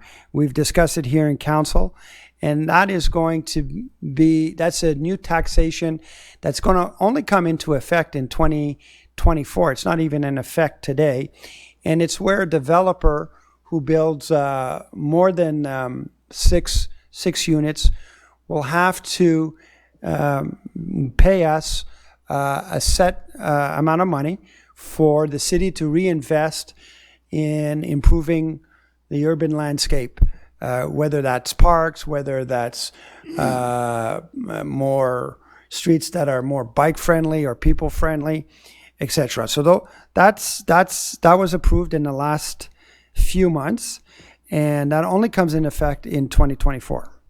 Then we have règlement sur les fins de parc. I hope that's what you're talking about here. That comes when a property is redeveloped or subdivided into smaller lots. And so what we're doing is a cadastral operation, which takes a big space and turns it into many small spaces, or in some cases changes the shape of the space. This is where a developer has to pay us, the city, a set amount pay us a set amount. These laws have been in place since I believe the 80s. Is it not, Monsieur Rouleau? Yeah, in the 80s. And normally in the past we took money as opposed to green space. But as you know, Mrs. Cornway, we ask for green space more often than not. And this is an operation that gets very, very rarely done. The last time we did it was on a commercial property in 2022, where we did get dollars in that case. It was done on a residential property in 2019, similar to what we're doing tonight, and there was a small fee.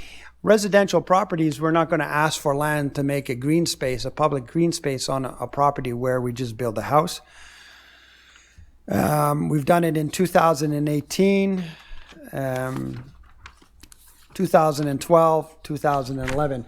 So this is an operation that's rarely done. So to your question, Mrs. Cornway, there is a property on Rockcliffe that is being subdivided into two properties. And I assume that the property owner will either be selling the free property, and or maybe they're using it for one of their children. I have no idea, but a completely normal transaction where a house will be built on a single home zoned property. I do want to address your notion that the city sells properties to people to be developed. It's extremely rare that this happens. I know that we had two properties that were reserved for a road. Actually, it was a piece of land that was for a road, and that was in District Number 5. And I would imagine it dates back to, I suspect, 2015, 2016. I don't have that information right at hand. It was divided into two, and it was sold at public auction. And then the purchasers of those properties built homes on them. We do sell little lots of land, of pieces of land that residents sometimes want to harmonize their property lines. They're very tiny. They're not buildable. And if they want to pay for that land to make their property a little bigger, we see no issues with that. I know that recently there was one done in 2021, I believe. And the sale included a clause where the property in question, which was only a few square meters, could not be used to be built on. So I would be careful in saying that we sell large pieces of land on a regular basis. It's extremely rare. Since I've been on council, which is 13 years, I think we've only sold buildable land that I mentioned previously at auction only once. So thank you for your question. Question 2, Fonds d'aide. I would like to address my question to those city councillors that sit on the Fonds d'aide aux citoyens d'Orval, Paul Trudeau and Nicole Duchâtel. The committee has been awarding large sums of money to sporting families in recent months on the pretext that these are multi-year grants. The city website says that the Fond Aide's mission is to help Dorval residents of all ages in order to encourage their personal accomplishments in regards to culture, arts, sports, and leisure. I would like to know why the fund is failing to support culture and the arts in Dorval. It is not as if the city does not have a population of people active in the arts and culture. So why is the fund failing to support those activities?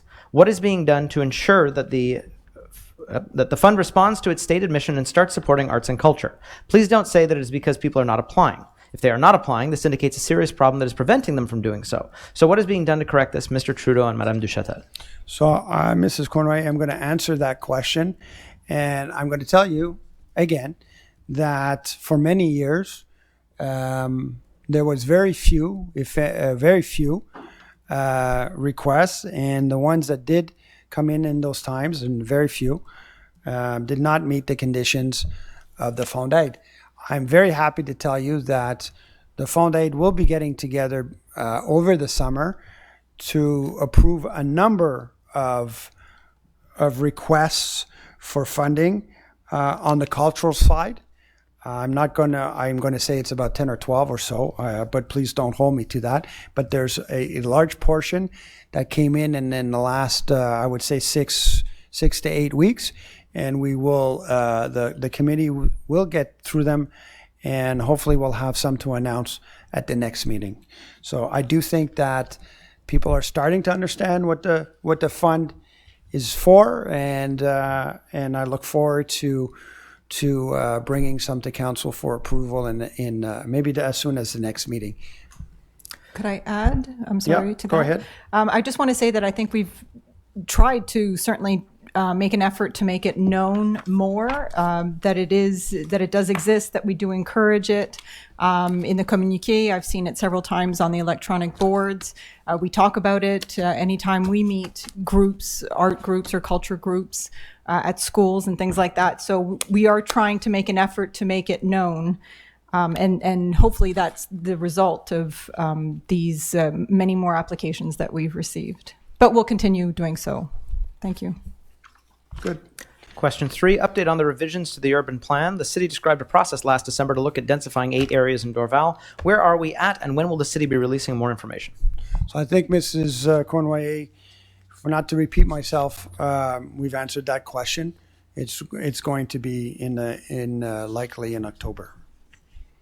Next series of questions are from Silva Ivanova, 500 Musso Velmet, number 222. Question 1, refrigerated skating rink. Last meeting I asked about the call for tender for a new design of the covered refrigerated skating rink posted last month.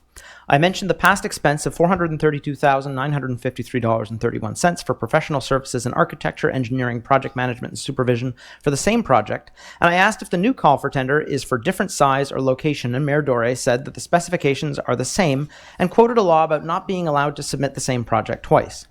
I would like to know what was the process for the first design contract, who approved that, and what was the process? Is the amount of $432,953.31 going to be a total waste? Also, I did not understand the part about submitting twice, so please quote the law you are referring to and elaborate on the procedure. Are Dorval citizens paying for another design of the same project? Mrs. Ivanova, excuse me, I'm just going to take a sip of water here. So initially, we went with a design that was worked on with architects, and they made a presentation to the council. And part of that process included council having input in what the building would look like. I'm not going to rehash the fact that we thought that the plan, that the cost for that vision far exceeded what we were willing to pay. And so we have modified, we have asked our administration to go back and to find a solution of continuing with the project, because I think the council is clear that they want this sort of facility for citizens of Dorval, but to take a different approach to it. We cannot resubmit the same plan. That would be illegal. So we've gone into what is called the design build process, and that's where you work with a developer on a project. He works. We find ways of lowering costs, maybe taking out things that were more decorative in nature, maybe, and making a more function or utilitarian type of facility, and all in the goal of having a lower price. There are very set processes in doing this. Once we have that information, well, then we have to go back to tender. It is a new project at that point, and hopefully we're going to see the results of that for the next council meeting. Is the past expense lost? No, not at all. It's not lost. You're not going to see another $400,000. In fact, we're hoping that with this plan, we will reduce our overall costs. So what I'll do at this point is just let Mr. Rouleau speak more specifically about all this, and maybe that will clear up some of your questions. Well, I think you said everything.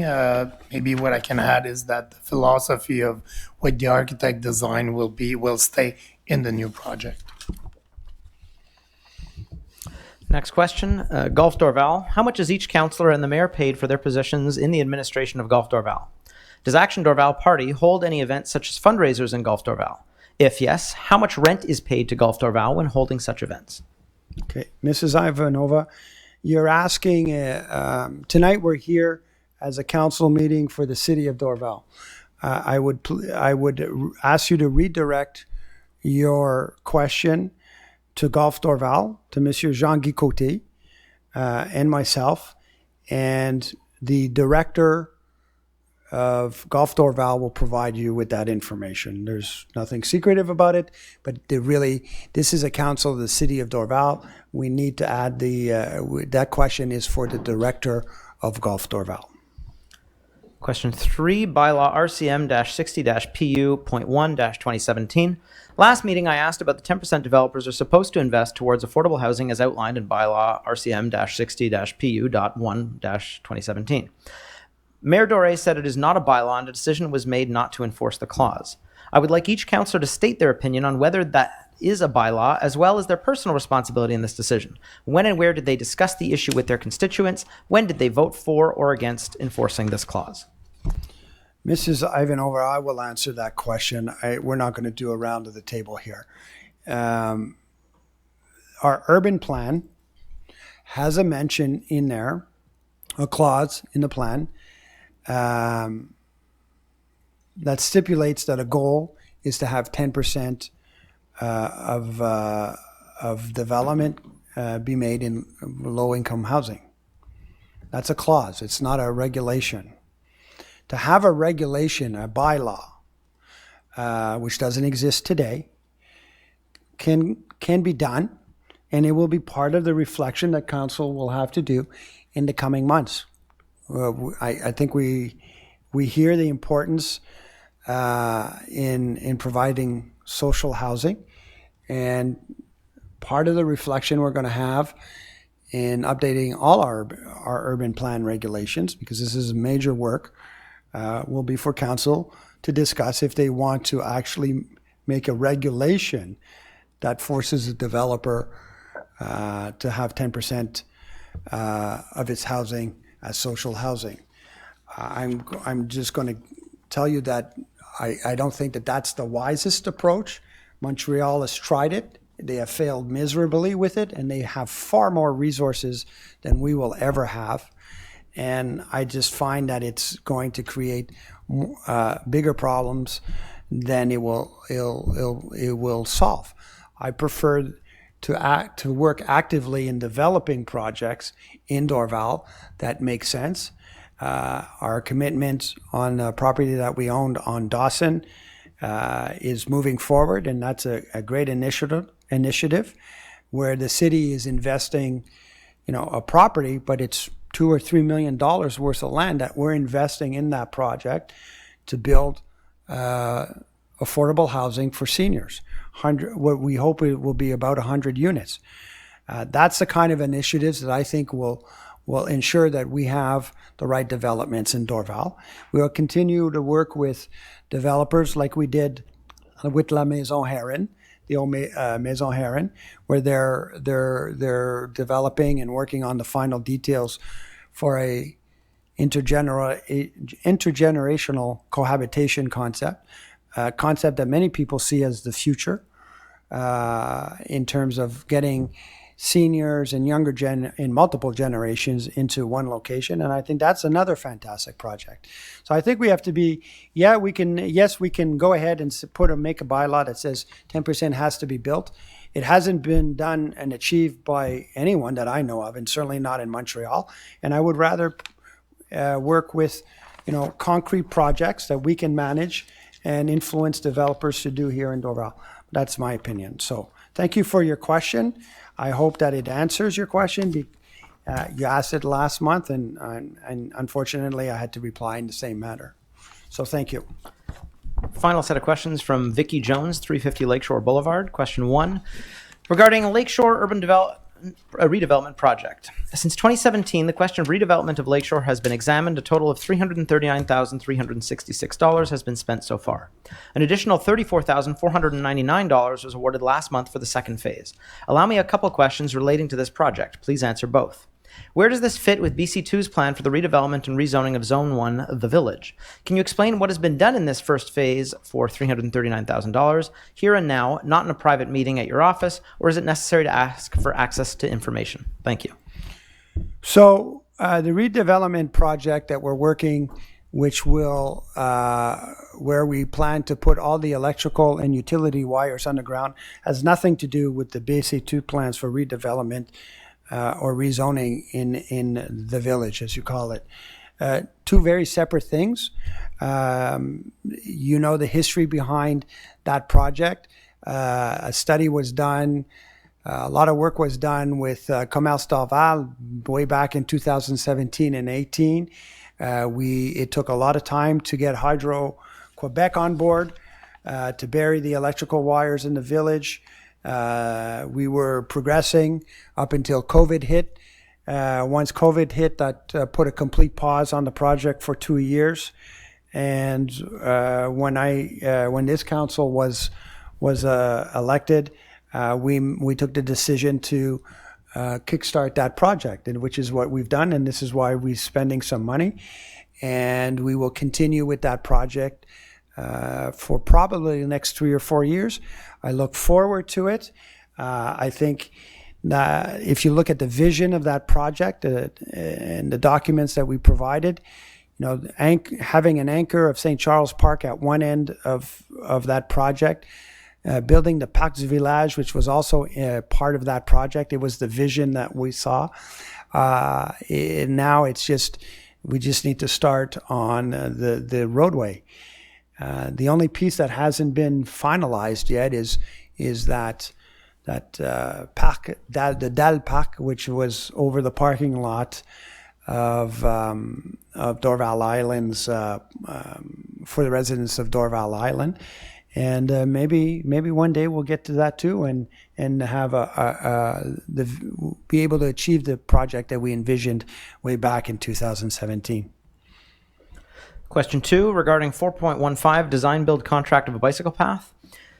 In May 2022, the city paid $36,019 for the realization of a master plan for bicycle paths, including a professional study of the network of bicycle paths in the city of Dorval. Today on the agenda, item 4.15 is a design build contract of a bicycle path on Bouchard Boulevard.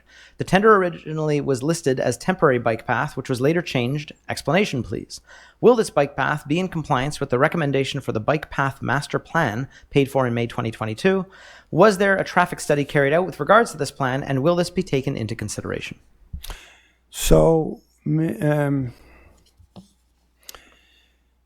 Jones, I think I answered this in a previous question. So, it's not a temporary fix. After further analysis on our end, we're going to build a bike path that is on Bouchard, that respects all the norms for a bike path, which is three meters.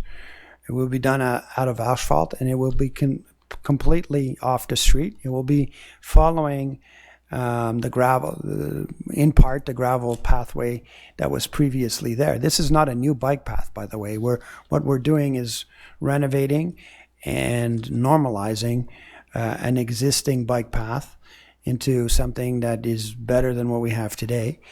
And all of it will be secure on Bouchard, and we will have a bike path that kids will not be riding in the street in. And to be frank, it is a permanent build, and in the following steps, we would like to bring it to the Dorval Circle and into Lachine. But that's part of the vision of the bike plan. And as I said earlier, that vision will come to life now that we've received the bike plan from ACOM, which was a big component that we were missing earlier this year. And I look forward to look at it. We just received it in the last 48 hours, and I look forward to depositing it at the CMM so that we can start the process to get it into the agglomeration bike path map, so that we can go ahead and start asking and making requests for grants to expand our network, which we hope to do, over the next 10, 15 years. So thank you for your question. Final question from Mrs. Jones. Street markings. Street markings, or lack thereof. An incredible amount of money has been spent on zoning, master plans, professional service contracts, parks, arenas, and so much more. The city is sadly lacking in the basics of everyday maintenance, safety, and the image of the city. It is becoming quite a derelict-looking town. In February 2023, the city paid $218,032.27 for pavement marking services. Can the mayor explain why the roads, and especially the marking for no parking and pedestrian crossings on Lakeshore, have not been painted? Somebody is not doing their job. Who is responsible for the follow-up on these contracts? It is a question of safety and is a sad reflection on the city's image and needs to be rectified ASAP. Mrs. Jones, I'm sorry you feel that way about the city. I get many compliments on a regular basis about how beautiful our city is, mainly our flowers and our green spaces. So I'm sorry you feel sad about the state of our city.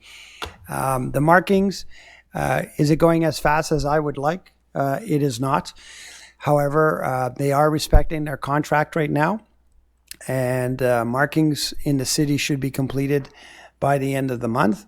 And if they're not completed by the end of the month, then myself and the Director General will have a discussion. But I can tell you that they are painting yellow lines and white lines throughout the city. And last I saw them, they were moving into District 3, and they were going west to east.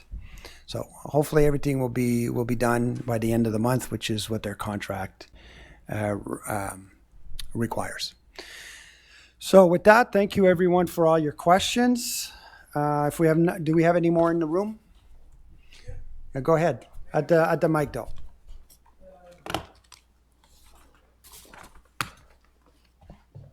There's a big park at the end of Ferndale Avenue, between Ferndale and Bouchard, across from where the old police station used to be. It's a big park, but it's surrounded by a fence, so nobody can go into it. I was wondering, what is your opinion on that? Ferndale. Ferndale is next to... Oh, that's the baseball field. Baseball, yeah, it's a baseball park, but it doesn't seem to be used as far as I've never seen it being used. I agree that it's not used on a daily basis. It is used by a certain level of baseball players, but it is used. In fact, I have people tell me that sometimes the ball goes into the pool area. So I know it's being used, but it's not that often. It's one of the very rare full-size regulation baseball fields on the West Island. Yeah. It's equivalent to the soccer field at Sarto de Noyer, the grass field. Also it's probably one of the oldest and best natural fields. there are rarities in this on the West Island, and we take great pride in that So that field. it's reserved for what, professional baseball players? Okay, people can go. I believe kids can go and throw a ball on there. Yeah, I believe so. I will check that. But yeah, it's used for. I don't know the age groups in baseball. Monsieur Trudeau, you might know the age groups. My son used to play there, but mainly it's like, let's say, intermediate or early seniors playing there. You know, about 30 to 40, right. things like that. Oh yeah. So, Well, because I thought it was sort of like almost like a closed space that you couldn't go into. No, you mean to say no, we no. can go in there anytime? yeah, Okay, I would say. my mistake. Ballantyne. Yeah, Ballantyne. It's Ballantyne. That's it. Ballantyne. It's renamed. It has been the field is renamed to Mr. Carter, Gary Carter. Mr. Carter. Yeah. Um, Gary Carter. One final question. You said that I could go on a link to find out about a doctor. Yeah. How do I do that? Well, did you leave your email Yeah. with our city clerk? Yes. Yeah, I will send you the link in an email. Okay. Thank The you very link much. is clickable and it'll bring up a web page. Is this meeting almost finished? We have all the council left. The council. Is it We okay? have- You can stay, you can I'll leave, you Thank can very do whatever much. you wish, yeah? You're very welcome. Have a great evening.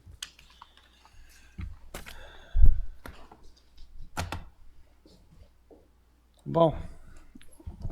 On va commencer avec l'ordre du jour. 2.1. Je propose, Monsieur le maire, l'adoption de procès-verbal de la séance du 19 juin 2023. Un appuyeur. Je seconde, Monsieur le maire. Merci. 3.1, règlement de délégation, dépôt d'un rapport de décision déléguée. Ça, c'est pour non, c'est un règlement. Information. Est-ce que le conseil a des questions additionnelles? Non? Merci. 4.1, location d'équipement de déneigement avec opérateur. Je propose, Monsieur le maire, de renouveler pour la première année d'option le contrat TP 2022-14 accordé à l'entreprise Roxborough Excavation Inc. pour la location d'équipements de déneigement avec opérateur au montant global de 1 693 236,83 sous, toutes taxes comprises, plus ajustement selon l'index du prix de la consommation pour la saison hivernale 2023-2024. J'appuie. Merci. 4.2, fourniture et livraison d'asphalte foie en vrac pour 2024. Yes, Mr. Mayor, we authorize the purchase order to TechMex Division of Beauval, Inc., the lowest compliance bidder for the supply and delivery of cold asphalt in bulk for 2024 in the total amount of $29,261.14, including taxes, in accordance with the bid opened on June 1st, 2023. I second the motion. Merci. 4.3, service de nettoyage, d'entretien et opération du complexe aquatique. Oui, Monsieur le maire, je propose d'autoriser le prolongement du contrat de nettoyage, d'entretien et d'opération au complexe aquatique et sportif de Dorval à l'entreprise PGTL Inspect Action pour un montant ne dépassant pas 40 000 $, toutes taxes comprises. J'appuie. Merci. 4.4, contrat d'assurance collectif. OK. Monsieur le maire, je propose que le préambule... Non. Oui, c'est ça. Que le préambule fasse partie intégrante des présentes comme si récité au long. Que le conseil confirme par la présente son adhésion à la solution UMQ en matière d'assurance collective pour ses employés et ou ses élus au choix de la cité de Dorval. Que l'adhésion au regroupement solution UMQ sera d'une durée maximale de 5 ans, soit du 1er avril 2024 au 31 mars 2029. Que la cité de Dorval mandate UMQ pour agir à titre de mandataire pour la représenter au contrat d'assurance collective à octroyer à la suite de l'application des présentes ainsi que son renouvellement. De même que pour l'accès à son dossier d'assurance collective auprès de l'assureur dans le respect des règles de protection des renseignements personnels.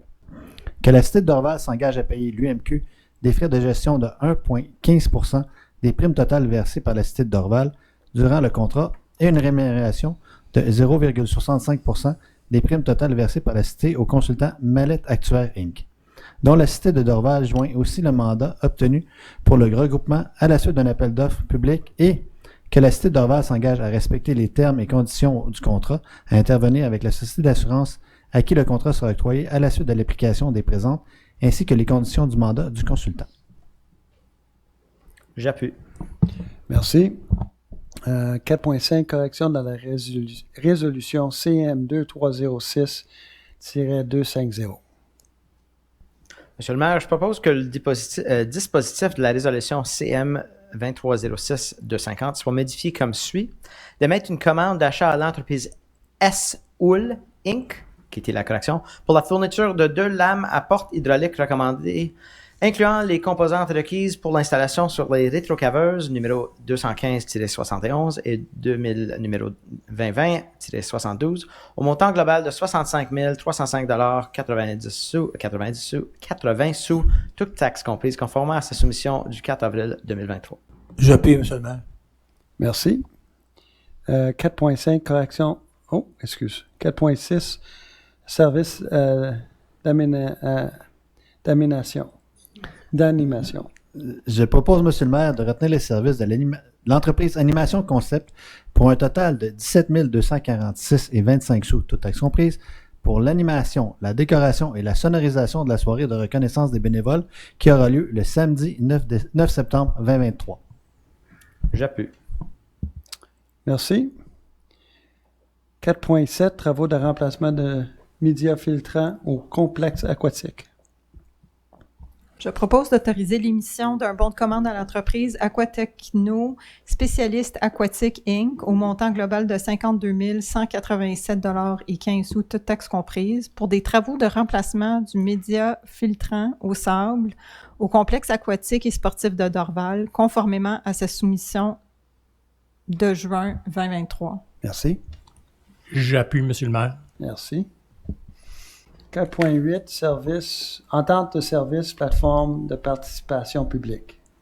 Mr. Mayor, I propose that we issue a contract to the company Cocorico for the services and providing a platform for public participation for a duration of 18 months, beginning July 1st, 2023, up until December 31st, 2024, for a total amount of $19,545.75, all taxes included. J'appuie, monsieur le maire. Excellent, merci. J'ai très hâte à voir cette plateforme en usage, M. Rouleau. Bien compris le message. 4.9, fourniture de mobilier pour la salle de conseil. Yes, Mr. Mayor, it would be to authorize the purchase order to the company Unique Mobilier de Bureau in the amount of $39,711.83, including taxes, for the new furniture for the conference room at City Hall and the council chamber on Dahlia. I second the motion. Merci. 4.10, achat de nacelle à bras articulés. Monsieur le maire, je propose d'émettre une commande d'achat à l'entreprise Lift Distribution Inc. au montant global de 176 199,19 sous, toutes taxes comprises, pour la fourniture d'une nacelle à bras articulés modèle LG-MG AR20J et année de fabrication 2023, incluant une garantie de base de 2 ans, conformément à sa soumission ouverte le 1er juin 2023. J'appuie. Merci. 4.11, honoraires professionnels. Monsieur le maire, je propose de retenir les services de l'entreprise BPA, plus bas soumissionnaire conforme, pour préparer les plans et les devis et offrir des services de soutien lors de la période d'exécution des travaux d'installation de 14 bornes de recharge au montant global de 44 437,84 sous, toutes taxes comprises, conformément à son offre de service. Juste à mentionner, ça c'est quelque chose qu'on a déjà approuvé à soumettre la demande au gouvernement pour une installation de 28 pistolets, c'est-à-dire 14 bornes avec 2 pistolets chaque, de recharge pour être placés à travers la ville, incluant au nord de Dorval et dans le village. J'appuie, monsieur le maire. Merci. 4.12, services professionnels.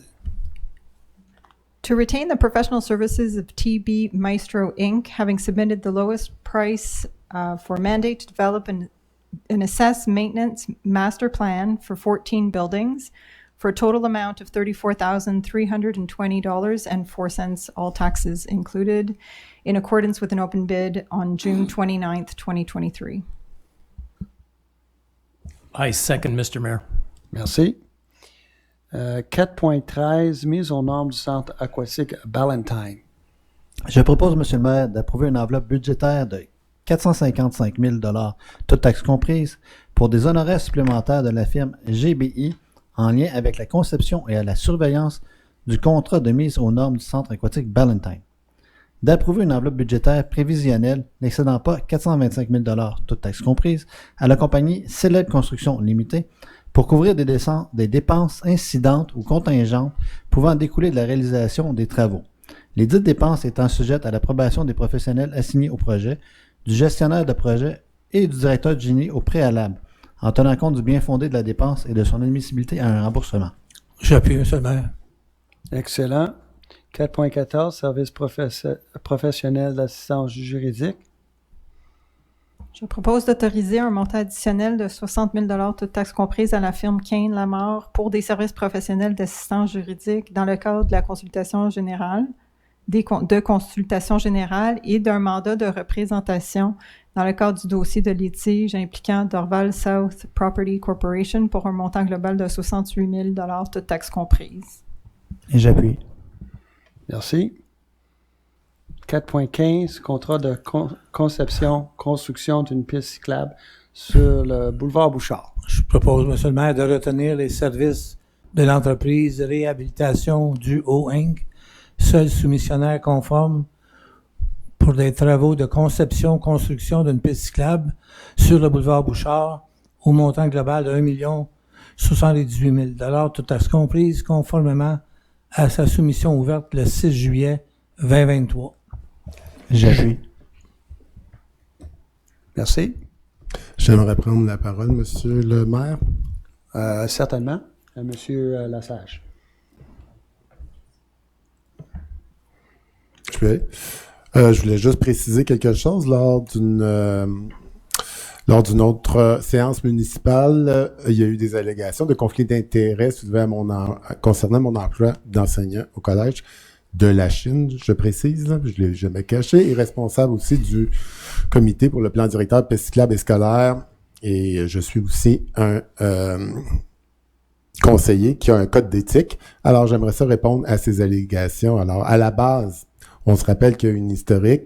Ce sont des enfants, des parents, tous des résidents de Dorval qui sont venus expliquer au conseil leur réalité, soit la dangerosité de leur trajet scolaire. Moi, ce que j'ai fait, j'ai pris la demande des enfants, j'ai fait une proposition au conseil et proposition qui n'a pas été appuyée par aucun membre. Alors, les enfants ont expliqué leur réalité, c'est tout. Alors, ils voulaient avoir une porte pour se rendre à la piste cyclable qui était à 400 mètres de là, une porte dans leur clôture. Alors, mon intention était de mettre fin à l'insécurité routière sur les trajets scolaires, et ça, dans l'intérêt de tout le monde. Je comprends qu'il y a certains résidents qui puissent avoir des craintes concernant les demandes de sécuriser les trajets. C'est légitime d'avoir des débats, des conversations, des consultations, si on a des divergences d'opinion.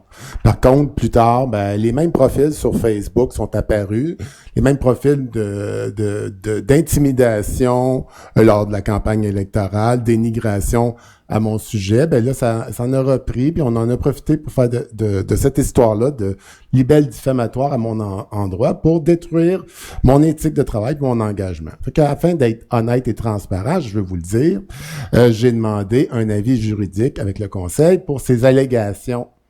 Alors, le résultat, c'est qu'un avis juridique indique l'absence totale de conflit d'intérêt entre mon rôle au comité plan directeur et cyclable et mes intentions de sécuriser les trajets scolaires même si je suis un enseignant. Alors, si vous avez des questions, des préoccupations, vous voulez me discuter avec moi, ben je suis présent.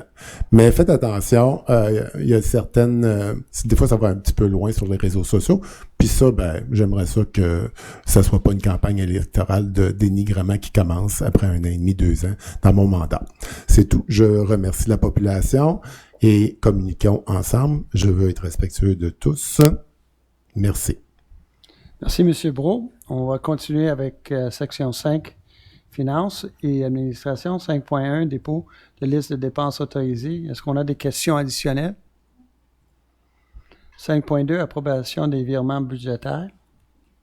Je propose, Monsieur le maire, excusez, attendez, le curseur, d'autoriser des virements au poste budgétaire tels que décrits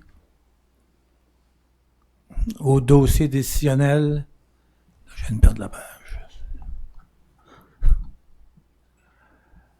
2023-07-012-582. Il s'agit de 4 séries de transferts pour approximativement 335 000 $. J'appuie. Merci. 5.3, dons et souscriptions.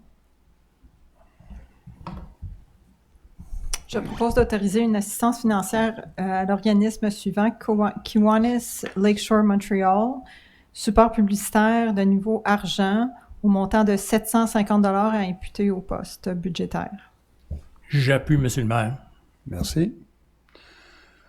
5.4, autorisation des dépenses de réclamation.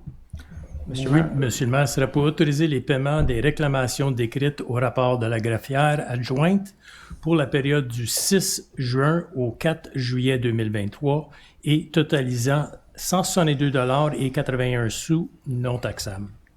Merci. 5.5. J'appuie. Oui. Excusez. 5.5, autorisation de remboursement de taxes municipales. Monsieur le maire, je propose qu'on autorise le remboursement d'un montant de 65 000 $ au propriétaire du 10 000 avenue Ryan sur la base d'un compromis sans admission de responsabilité, le tout dans l'intérêt des deux parties, et de remercier tous ceux qui ont été impliqués dans cette négociation du côté de l'administration. J'appuie. Merci. 5.6, demande de reconnaissance aux fins de l'exemption de taxes foncières, Centre Marc Vanier, Inc. Je propose, Monsieur le maire, que la Cité de Dorval s'en remette à la Commission municipale du Québec pour déterminer si les demandes de reconnaissance aux fins d'exemption de taxes foncières adressées par le Centre Marc Vanier, Inc. pour les immeubles situés au 40 avenue de la Présentation, 331 Croissant-Lénite, 213 avenue Martin et 539 avenue Sterling à Dorval sont bien fondées et que l'organisme répond à l'ensemble des exigences des articles 243,7 et 243.8 de la loi sur la fiscalité municipale. J'appuie le motion. Merci. 5.7, contribution 2023, PME Ouest de l'île.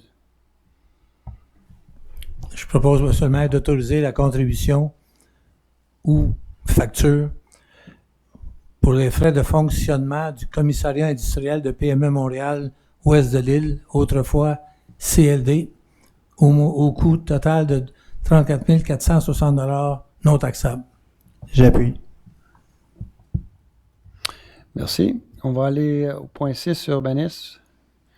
6.1, dépôt de procès verbal du comité consultatif d'urbanisme du 4 juillet 2023. Est-ce qu'on a des questions additionnelles? 6.2, dépôt de rapport comparatif et liste de permis, juin 2023. Est-ce qu'on a des questions additionnelles? Merci. 6.3, plan d'implantation et intégration architecturelle.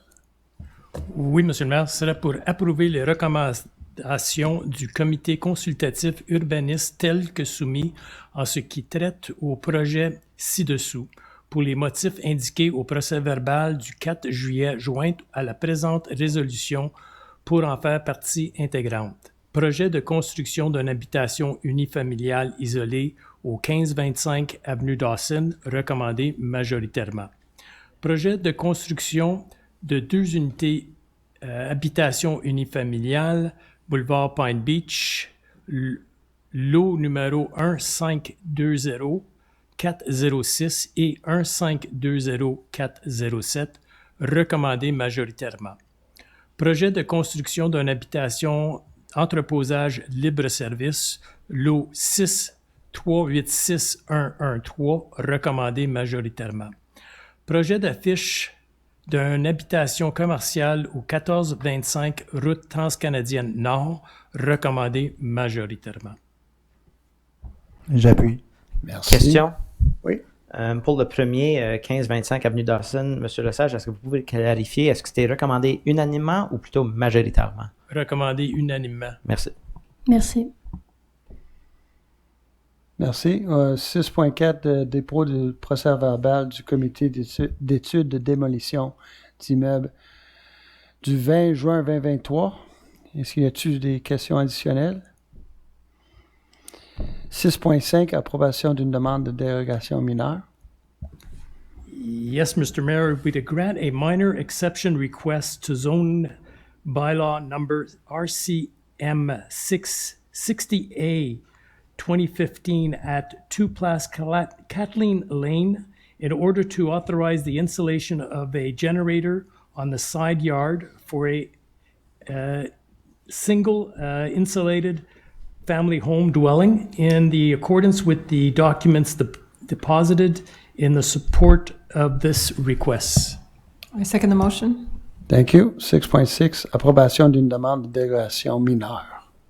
Yes, oui, Monsieur le maire, ce serait pour accorder une demande de dérogation mineure au règlement de zonage numéro RCM 60A-2015 au 6 Place Kathleen Lane, afin d'autoriser l'installation d'une génératrice en cour latérale pour une habitation unifamiliale isolée, conformément aux documents déposés au soutien de la demande. Je seconde. Merci. Approbation 6.7, approbation d'un usage conditionnel au 36 avenue Saint-Charles. Oui, Monsieur le maire, c'est pour accorder l'usage conditionnel pour l'aménagement d'un logement intergénérationnel de la propriété saisie au 36 avenue Saint-Charles sur le lot 1524155 du cadastre du Québec, conditionnellement à l'approbation de la démolition par le comité de démolition. Merci. 6.8, approbation d'une compensation pour frais de parc.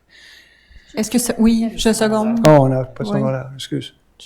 C'est beau, je seconde. 6.8, approbation d'une compensation de frais de parc, terrain et jeux. Oui, Monsieur le maire. Je propose que le Conseil autorise une compensation pour parc, terrain de jeu et espace naturel en argent au montant de 16 239,50 sous, taxes non applicables, relativement à la demande de permis de lotissement visant le lot 1-524-759, lequel montant sera payable préalablement à l'émission du permis, conformément aux articles 18 et 19 du règlement RCM-60B-2015 de la Cité d'Orval. J'appuie. Merci. Avant qu'on termine la session, j'ai vu une nouvelle face dans la salle du conseil. Est-ce que vous avez une question? Ou? Very good. Et donc, merci à la maison. Merci aux membres du conseil. Et j'espère que tout le monde va avoir des bonnes vacances cet été. On va vous revoir plus tard au mois d'août. Oh, je propose de fermer la séance. Merci. J'appuie. There we go. Merci et bonnes vacances.